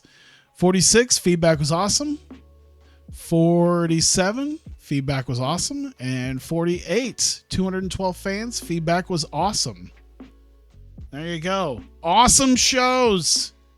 Why is it showing all of it? Oh, I guess I mean it's there, so. All right. I'll take it. I'll accept that. What do you got? Something like Seedling going for 64 fusions. Yeah, there you go. We're doing better than MLW right now. OTT still there. 0-1. Sendai Girls. Really? 3 fucking matches on Sendai Girls. Don't think there's anything else going on right now. Calvin Tankman's sidelined, but it's only for 5 days, so I'm not going to worry too much. Fair bit going on with that stuff. That's all right. That's with there. Tankman injured, like I said.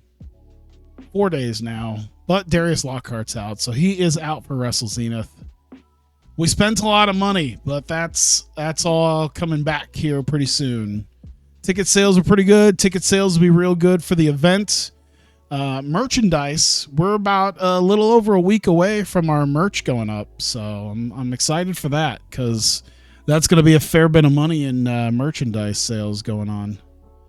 All right, we got a few days to bum through here. Wednesday week 2 is the magic day. 18 motherfucking segments. God damn. All right.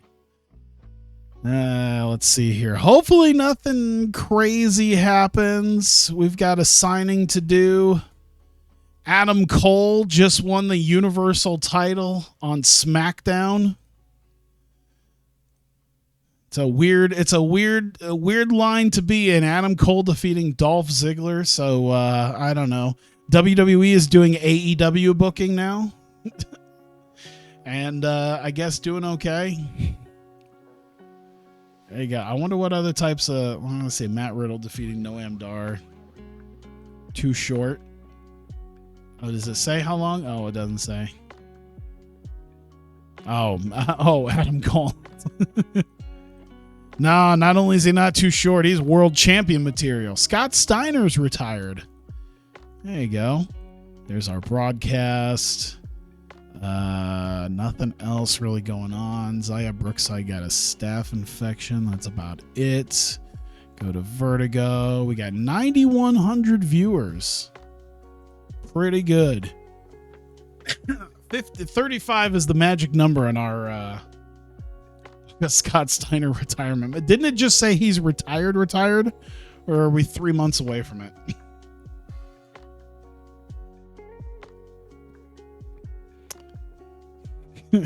Now Scott Steiner will be replacing Darius Lockhart in Lockhart Inc.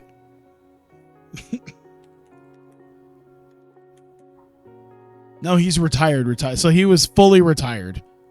Yeah, he did that 3 months ago. He's fully retired now. So there you go. I guess that's not going to happen.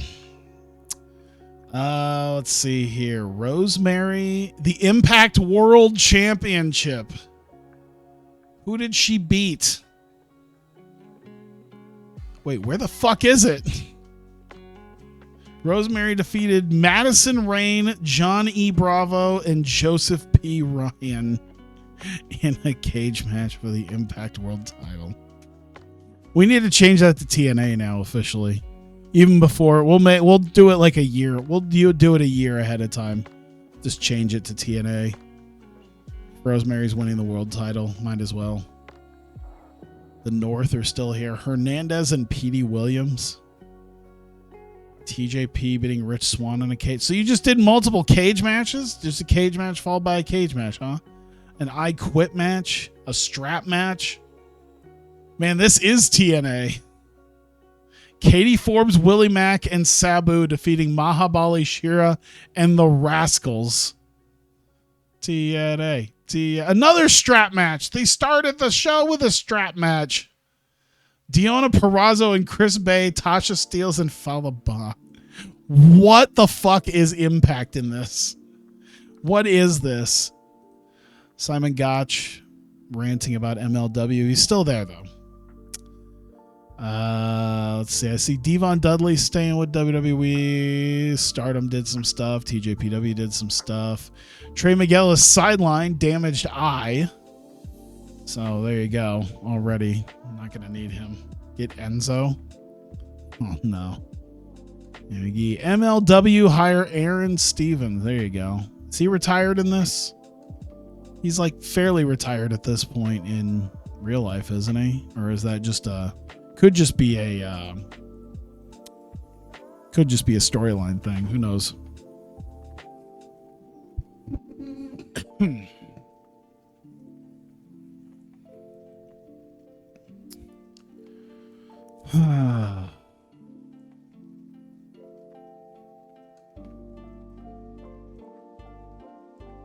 amazed to find out that AEW did bring in Ric Flair. The amazing thing, I'm wondering, because Tony Khan, when he first started like AEW and doing Dynamite and stuff, he made a whole big deal about the Hogan thing and that. And I bet you if someone wanted Hogan in, I bet you he'd probably do it. $80, yeah, sure. Sure. There you go. One thing I didn't know until recently is that Yuki Arai actually was a champion in DDT like 2.5 years before she actually debuted as a wrestler. Something I didn't know.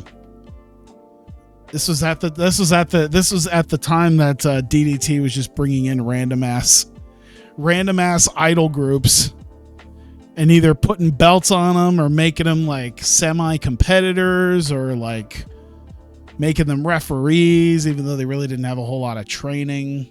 Speaking of, Maki Ito has a hip injury, and that's fine.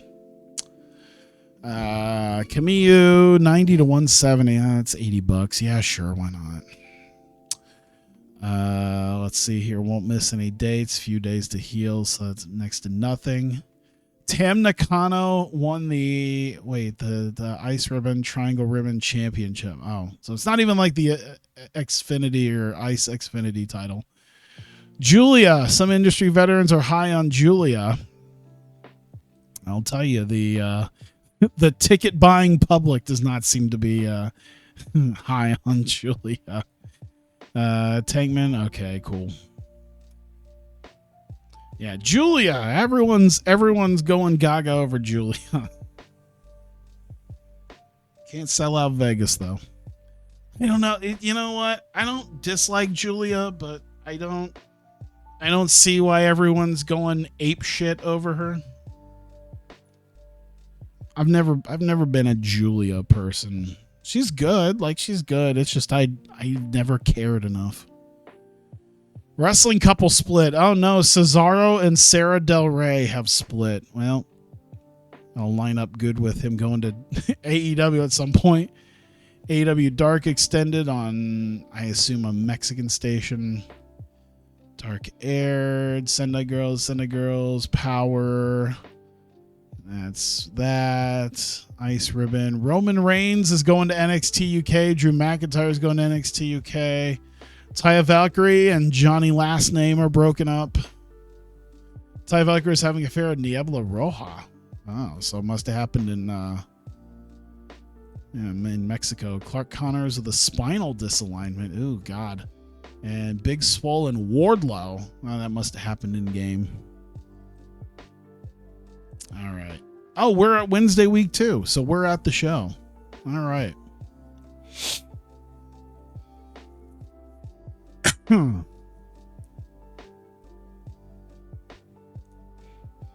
Shinjuku face. Now, where was I going to go? We're not airing it,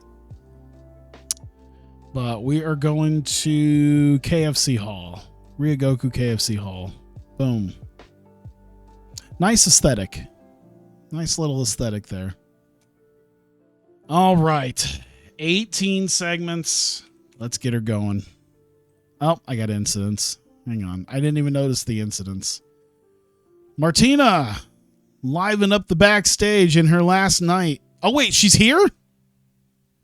Oh, shit, she's here. All right.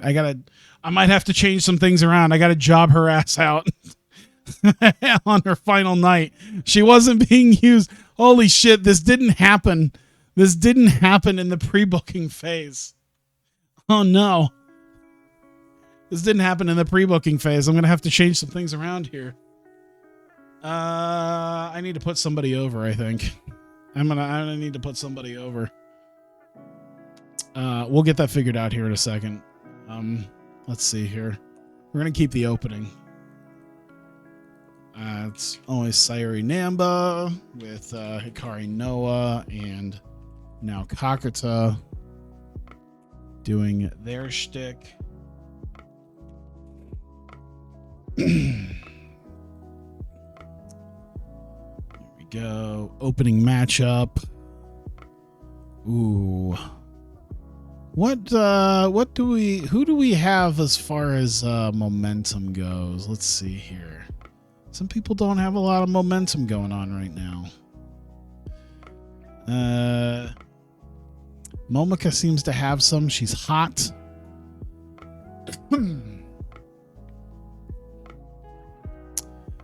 Where's Yuri? Yuri is very warm. Is there someone who's cool that I could probably do this for? Yuna Mizumori, Hina, Chie, Yukari.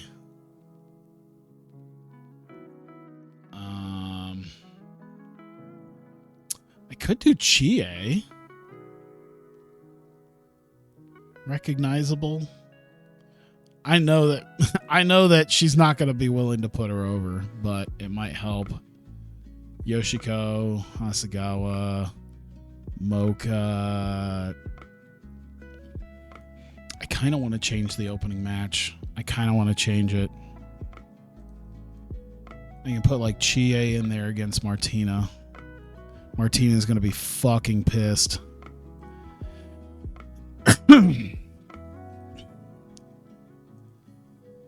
I didn't get a chance in the pre-booking to do this, so you know what? I'll yep.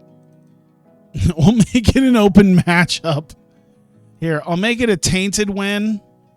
There'll be outside interference from Miyakoko, but that's about it. You're still taking it. Yeah, I know you're furious.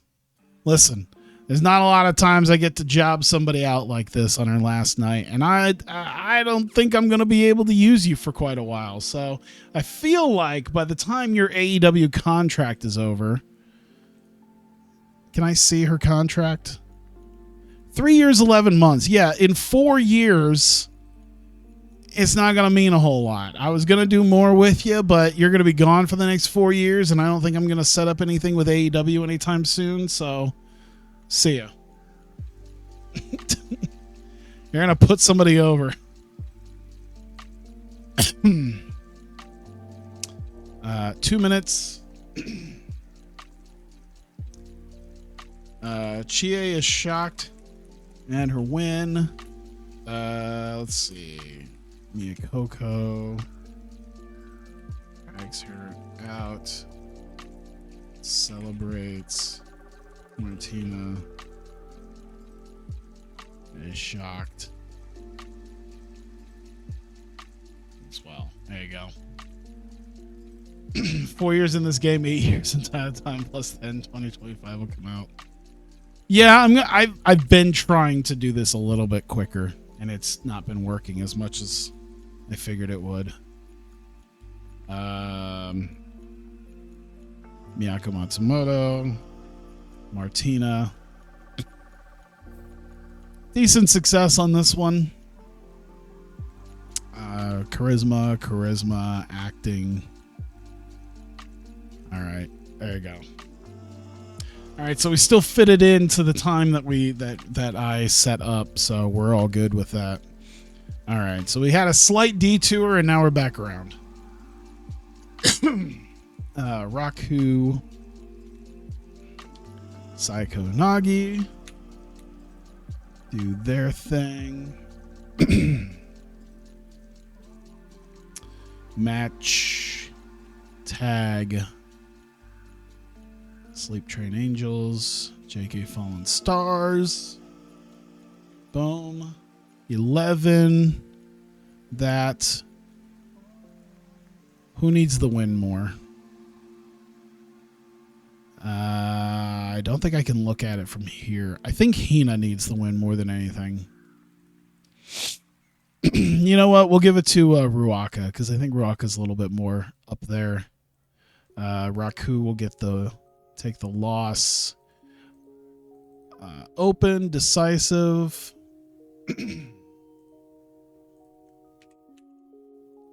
Here we go. Who knows? TEW might not come out. There might not be a new one.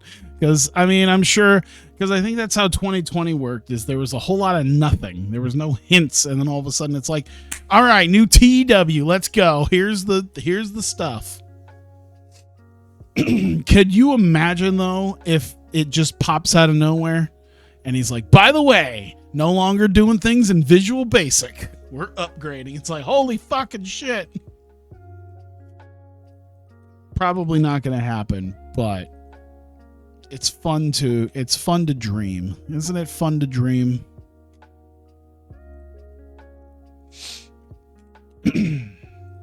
Not a match yet.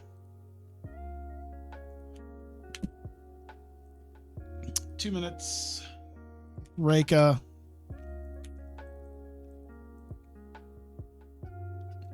And it's more microphone because it's backstage. I was thinking about trading out this next match, but I don't think Himika.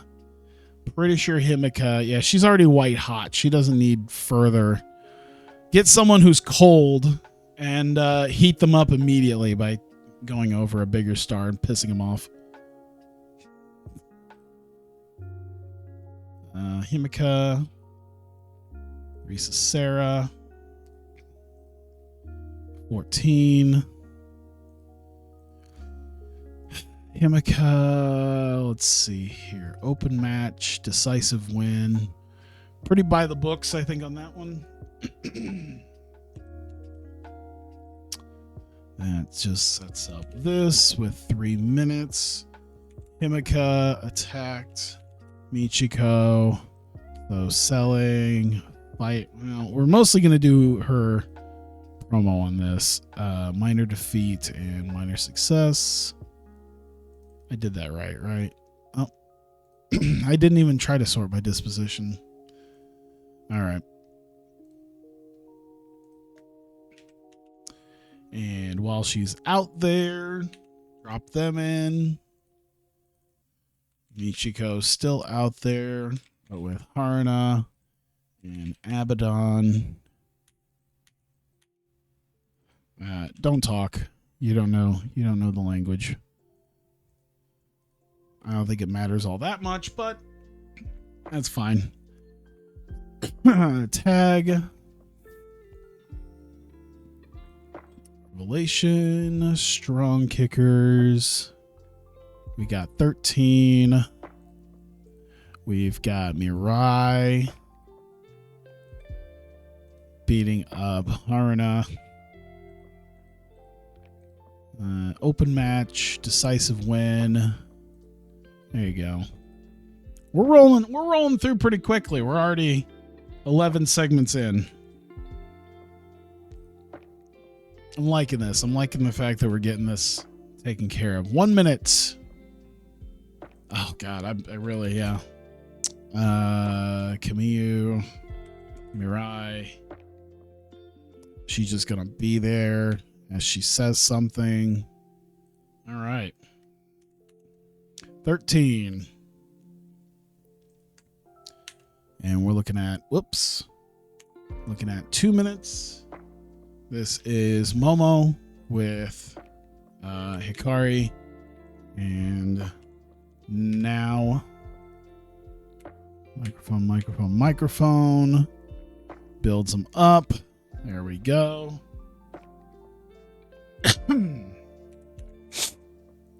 Angle. Vignettes. 2 minutes. Arisu Endo, Nodoka Tenma. They're technically off screen because it's just a vignette. Well, you know what? We'll do on screen. Fuck it. They'll have like some sort of promos or something. Yeah, quick promos from each. I even put that at the end there. There we go. 6-person tag coming up. Momo. Free Wi-Fi. AI Princess on the other side with the aforementioned Arisu. 18.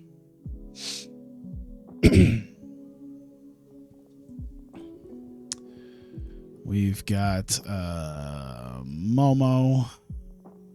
Who can she pin? We'll go with Yuki Arai. Open match, decisive win, though. I think we're good on that. All right. So 15. We got 3 more segments. That's what? 2 angles in a match. 2. Hikari. Now Kakuta. Challenge. Kohaku. Maria. Off screen for both, but hypes them up since they're not here. Main event. Oh, shit balls. Did I? Oh, God. I forgot what I wanted for a tournament. Hang on. 1 sec. I'm a dumbass and didn't put in my pre-booking what the actual. Okay, I'll be right back. We'll do that. We'll do that. We'll do that. Go to that. Tournaments. Let's see. The May. Mio v. Momaka. Risu v. Nodoka. Yuri v. Yamaka. All right.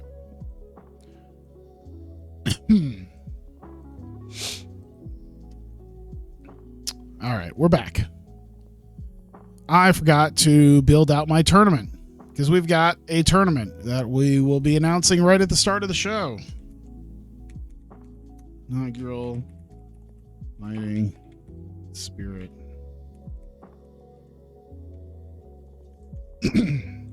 Championship.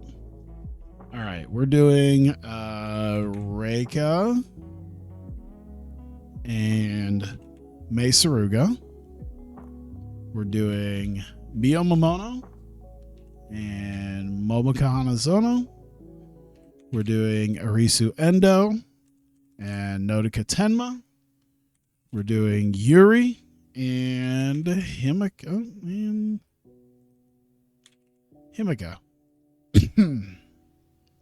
All right.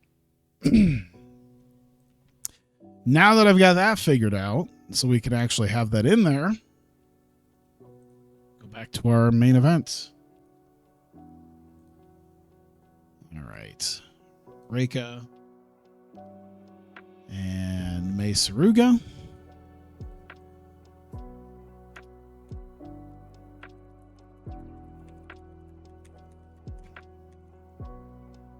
Oops. Let's do the other way around. 21 total.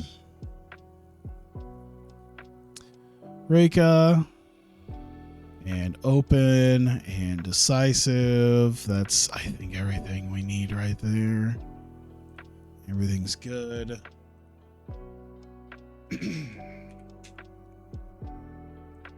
I think I had a big angle I was planning for this show, and then I decided against it, so it'll probably be the next show. Entertainment and selling. We'll do acting. Kind of builds up a little bit of them both, I guess. There you go. Bit of sportsmanship. All right, 120 minutes, 18 segments. I think we've got pretty much everything taken care of, right at 75%. What I want before I get to talking,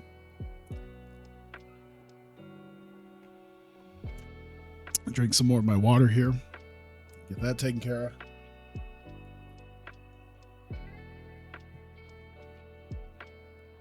of. All right, booking analysis, everything else is fine. Furious with the booking of the segment. Yeah, I know. Fuck off. We're making a star. By the way, it looks like that was supposed to be Momoko Hanazono beating Yuri in the opening matchup. So, you know what? I like this better. It's going to cost me some money, but that's fine. Okay, we're here for IdolPro Live Stage 40. Here in front of a sold-out Ryogoku KFC Hall. It is time for Idolfight Project, and we are running down the card here with Sayuri Namba. Runs down tonight's card, as well as announcing a brand new tournament. I can't put it out right this second, but we have got an 8-person tournament because we are introducing a new championship to Idolfight Project at the January pay-per-view, or the January big show, New Year's Awakening.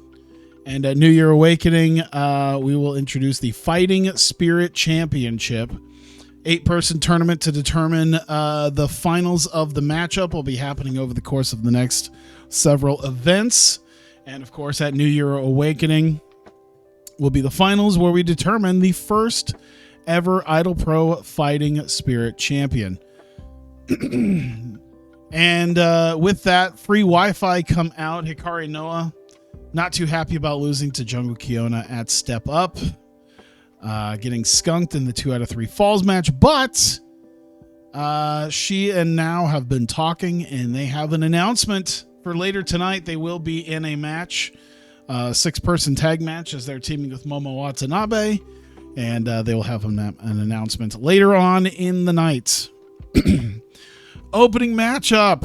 Fantastic heat and good wrestling. Martina carries Chie Koshikawa. And with that, Chie looks like she was getting beaten down quite a bit by Martina. And before she knew it, Miyako Matsumoto comes in, interferes, and helps Chie Koshikawa get a massive upset victory over Martina in her final night in the company. We haven't seen her, well, her final night, really, she only had like 2 or 3 appearances. But nonetheless, she forces Martina to tap out, and she's pissed about it.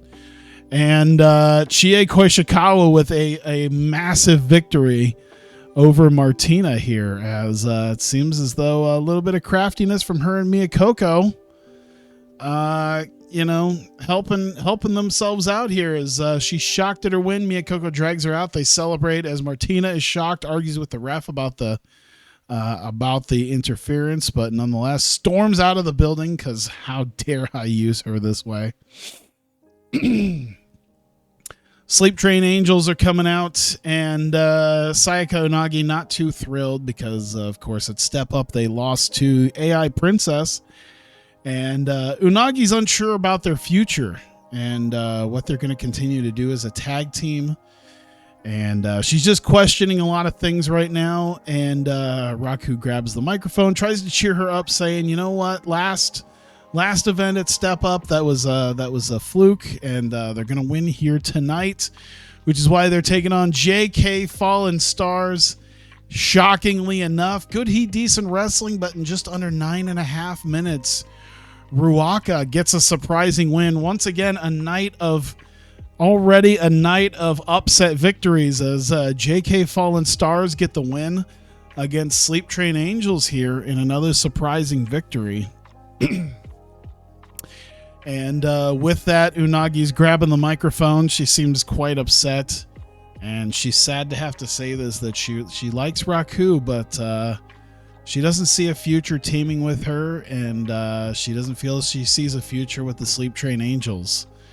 And with that, she just sort of leaves Raku standing there shocked, and walks to the back, as it seems as though she's walking away with this team that she's had with her for the last couple of years. Boo, bitch. Listen, big time freelance star Sayaka Unagi needs to be treated as the single star that she is. Reika Saiki, she said she was going to be back, and she is. In fact, she's in the main event tonight against Mei Suruga in said Fighting Spirit Championship tournament. She's preparing for a match. She's excited to be back in front of the fans. Details quickly how busy she's been with her radio appearances and some of her other acting appearances. She seems noticeably smaller, a little less muscular than we've seen her before. But she seems ready to go, as she's ready for tonight's main event. But first, we have what could be the real main event. Himeka Arita in an exceptional matchup against Risa Serra. 11.5 minutes, and an Argentine backbreaker wins it for Himeka. As not much else there between just two big competitors. But with that, Michiko Miyagi comes out after said match, attacks Himeka. As, Himeka and the people that she's teamed with have had the better of Revelation for the last several months. But when it's come down to brass tacks and Himeka and Michiko have a one-on-one contest, it's only happened once, at least this year. And they wrestled to a draw. They have not been any sort of... There's not been any sort of headway between the two in a one-on-one. And Michiko is unsatisfied with that, as she feels like she can, if she ends up getting her by herself in a singles match in their feud, they can finish their business, and she can get the better of her. So we kind of leave it at that as she kind of shoos her away as Himika walks to the back, and she calls down Haraneko and Abaddon, hypes them up. She says, this is a new era for Revelation, as she is hyping them up to potentially challenge for the Twin Spirit titles. Doesn't seem to go very well, though, as we get fantastic heat and great wrestling, or good wrestling. And they put up a fight for just under 11 and a half minutes, but of course, the former champs, the Strong Kickers, getting the better of them as Mirai Dr. Bombs Haraneko gets the win, as of course, Strong Kickers seem to have a chip on their shoulder after losing their titles just a couple of weeks ago. The E-Thought betray Mirai. Team her with Raku. Or you know what? Have her team up with Unagi. They can be the twin. What would I call them? We gotta have an OnlyFans reference in there. If it's gonna be Kamiyu and Unagi, I feel like there's gotta be an OnlyFans reference. We can sign Maki Ito. We can make it a whole stable. It'd be great. I think this sounds great. What do you say? Quick post-match promo there from Kamiyu. Makes a statement that they'll be getting their titles back. They're planning on doing that. Short, quick, and to the point. Drops the mic. Heads to the back as they seem to be quite irritated with the way things have gone in recent weeks. If we're having Genettis leave their teams. Uh-oh. Swear to God. You mentioned now Kakuta. I swear to God, we're going to throw hands.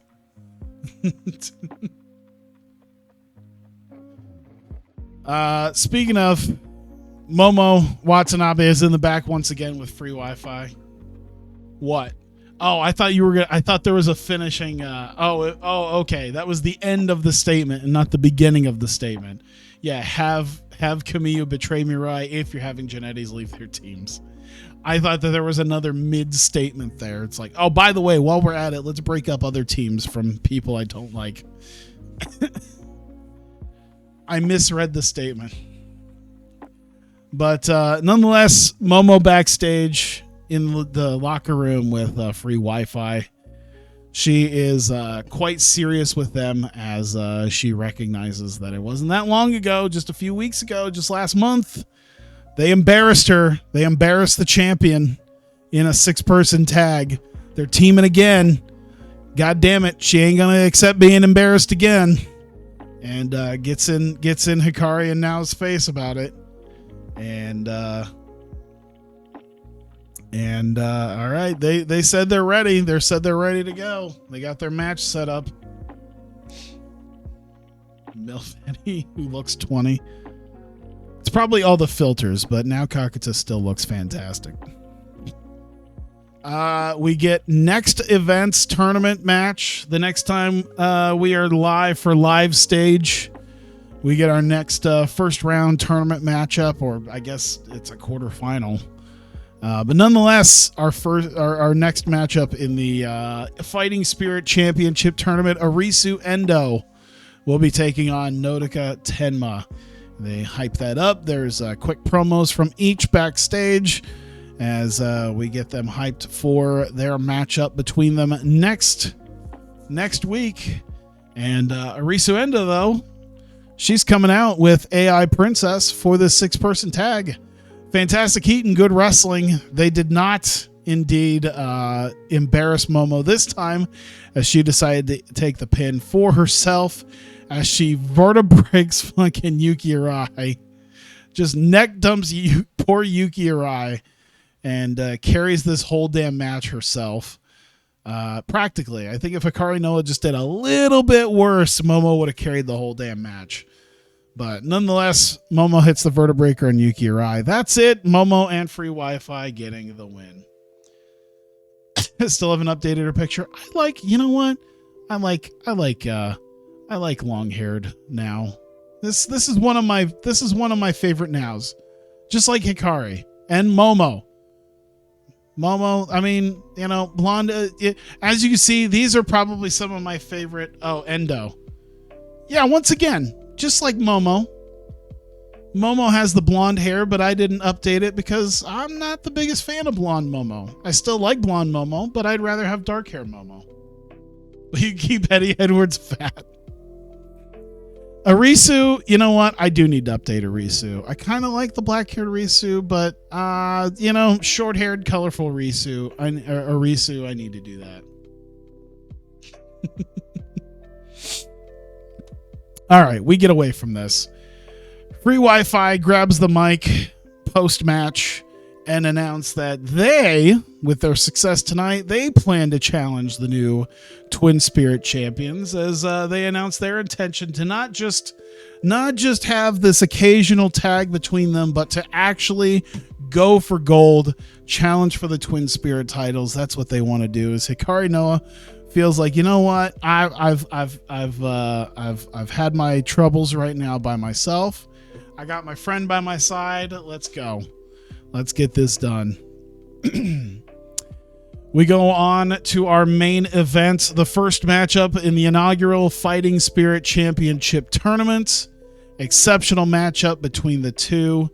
Reika Saiki versus Mei Saruga. It goes 18 and a half minutes, but Reika eventually, it was a back and forth, but Reika gets Mei up for the jackhammer, puts her down for the 3, and Reika will be moving on in the tournament. And after the match, I don't know why I put show, but after the match, praises Mei Saruga's heart and ends the show with wanting to shake hands. And Mei's not too thrilled about the fact that she managed to lose here, but shakes her hand as a show of sportsmanship, and Reika finishes it off, leaving the crowd as she sends the crowd home, and that is the end of the show. 61. All right, so you know what? I probably don't even need to tell her that she's awesome, but I will anyway. When was the last time I praised Momo? Two events ago. Okay, you know what? Himika and Risa Sarah, they need to be praised for their matchup because I think that's one of the best matchups we've had. Scene please, scene please, scene please. All right. Well, I'm sure Martina's furious, but it doesn't matter because she's left. She's gone. I hope that at least did something for Chie's momentum, because I feel like that should have helped out a lot. Yep, Martina left. All right. I can look that up, right? Chie Koishikawa cooled. All right, I think she was chilly, so, I mean, at least heated her up a little bit, but yeah, not much.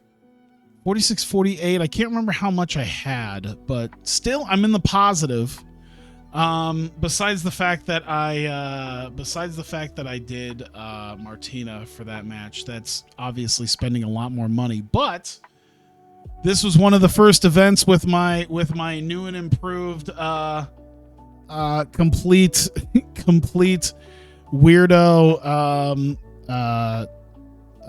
accounting that I've been doing to budget, as I'm attempting to make sure that I keep some level of profit going on this company, and seems to have worked. So I'll accept it. We go on to the next show. Let me set that up. I'm ending it, of course. We'll just sim up to that now. Wednesday week 2 to Wednesday week 3 active. Shit. I meant to change that to normal. All right. Well, I already fucked that up. There we go. That's normal. It needs to be normal because we can fill the place out now with that. That's what I forgot to do that. Why didn't you become a financial advisor? Because I'm not really a financial advisor. I just happen to do some basic shit. And I already forgot that I needed to up the ticket price from very cheap to normal. That was an extra, $4 a ticket I could have gotten off that? Yeah, the difference between very cheap and normal is $4 a ticket right now, times 400. That's $1,600. I just oopsied. I just oopsied myself out of. All right. Cool.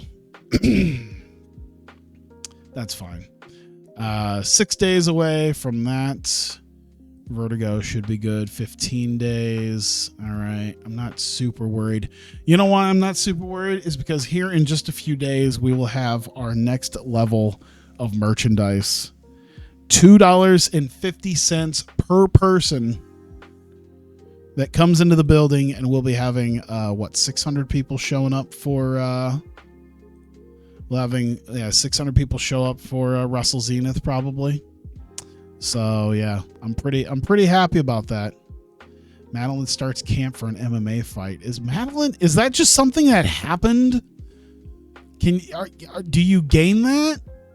Is she an actual is she like doing Ryzen shit? MMA fighter. Is that something that she developed in game, or is that something that is in real life that I don't know about? Ramen, you'd probably know about that. She does low level MMA. Ah. Okay. I was going to say, like, that doesn't seem like something that I don't think you could. I don't know, but I imagine you probably don't. They probably don't develop those. I don't know if they develop those things or not. Pro wrestler, and now I'm kind of wondering like how that works.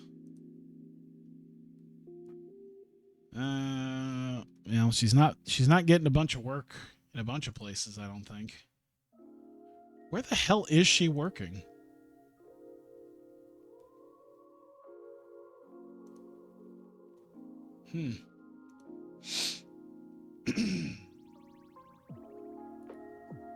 Guess it doesn't matter. There we go. Tapology. Ah. Madonna? Oh, Madoka. Okay. Wow. Okay. So she's 1 and 6? Is that what I see? 1 and 3. Wait, no, but I see 1 TKO, 3 submission losses, and 2 decision. Oh, that's just for Jewel. Okay, so she does jewels, or deep jewels. Okay. Interesting. 1 and 6. Hey, you know what that is? It's one more win than CM Punk. She might have 6 losses, but there is a win in there somewhere. All right. Interesting to find that out, because I think I noticed that and I was like, does she actually do fighting? And I didn't know.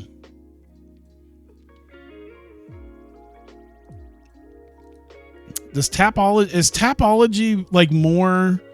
Is Tapology more like what is it? Is that more cage matchy than Sherdog? Because I know a lot of people do Sherdog. I'm wondering, because obviously cage match is kind of the bar that's been set for, you know, finding out about even lower level people. Surgery success for Taichi. A torn ACL for Taichi. Ugh. 6 months sounds quick. Not much going on. All right. So I don't want to mention this because the last time I mentioned this shit, it actually happened. But there was a person that I hired that I was setting up for a match. And before I could even do that, they got hurt for like a year. They got a serious injury and they were screwed I was screwed out of it for like a year. Gone. Merchandise upgrade. Cool. Final battle. Hey, what does ROH look like in 2022? Matt Sydal defeated Flamita in the main event to retain the Pure title. That'd probably actually be a pretty cool match. Dragon Lee and Dalton Castle defeated Tracy Williams and Jay Lethal. That's a match. Where's the world title? The world title's not on the line at Final Battle. Brody King and Mark Hassis defeated All Night Express to retain the tag titles. Fred Yehi, Flip Gordon, PJ Black, blah, blah, blah. Mark Briscoe, Slex, Silas Young, Brooks, and Cheeseburger defeated Ray Horse, Matt Taven, and Jeff Cobb. Mandy Leone defeated Heather Monroe for the women's world title. Not a whole lot I really care about, honestly. Yeah, that's depressing. Who's the world champ? Please be David Starr. Fucking Mandy Leone. Where's Ring of Honor? Ring of Honor, Ring of Honor. Titles.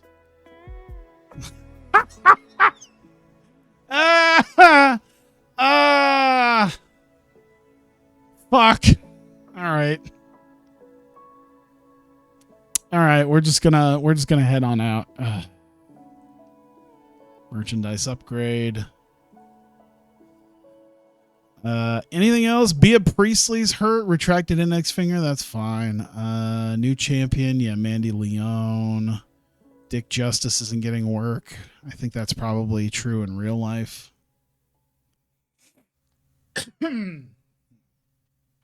Phenomenal, I say. Can you? I almost kind of want to know what the 2023 versions of all of these look like in a fresh database.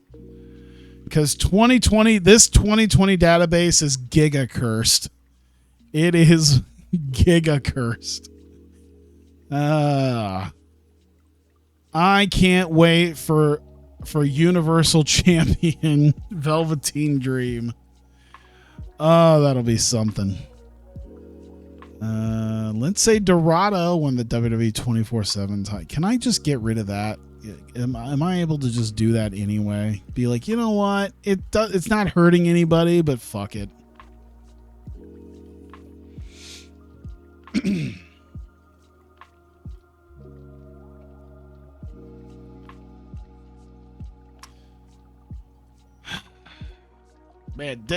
Man, you were asking for David Starr. I think you were asking for the low level jackpot, and you got the high level jackpot.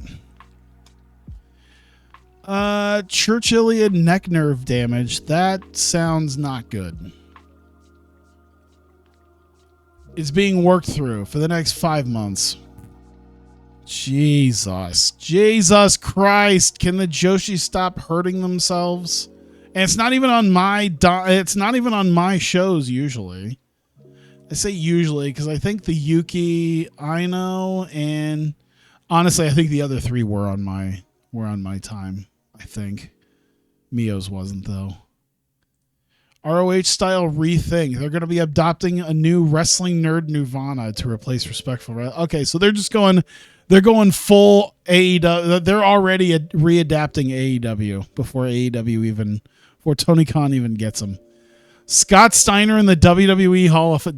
Have they done the Steiner? They haven't done the Steiners in the Hall of Fame for real, have they? Have they done that? They've done the Steiners in the Hall of Fame, haven't they? Holy shit, I don't remember if they've done the Steiners in the Hall of Fame.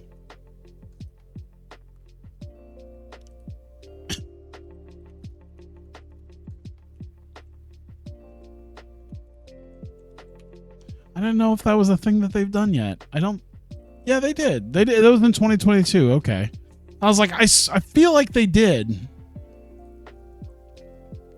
Literally this year. Dementia. Listen, I don't pay attention to who's in the Hall of Fame. It said 2022, I think, by the way. Was it this year?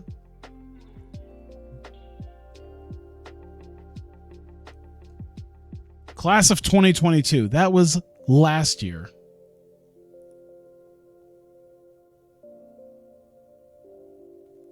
Yeah, because how fucking awkward would it be? How fucking awkward would it be given the stories that came out around WrestleCon this year if they got inducted this year?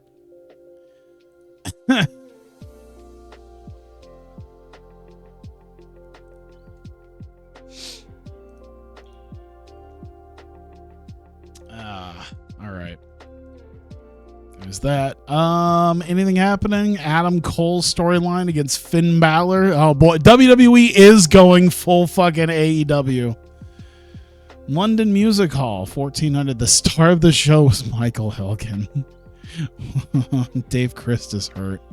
It's Dave Crystal. I feel like we need to do something about Dave Christ as well. I forgot about him. Thea Priestley's fully fit. Okay, well, hey, we are at the next show, I believe. We've made some money. I think as long as we continue a budget, we can continue on with what we've got. We've got a couple more shows plus Wrestle Zenith. So yeah, this has been what, 2.5 hours at least. Jesus Christ Almighty. Yeah, I'm ready to call it good. So, all right, nothing insane has happened, I guess. But either way, thank you guys for coming out. I appreciate you guys being here. Halfway decent money too. I like this. I like how this has been working out, man. The merchandise, the everything. Oh, this is gonna be great. I think we're gonna finally start making some goddamn decent money. We're going to really start boosting up. We're almost to 35. We're almost to 35 in size. Look at that. Oh, we're so close. 35 is going to be the big one. We're going to have official pay-per-views, I think, at that point. I don't know. I don't know if I'll still do it for free or not. I don't know. I think once we hit 35, I think it's like, why worry about trying to continuously gain popularity?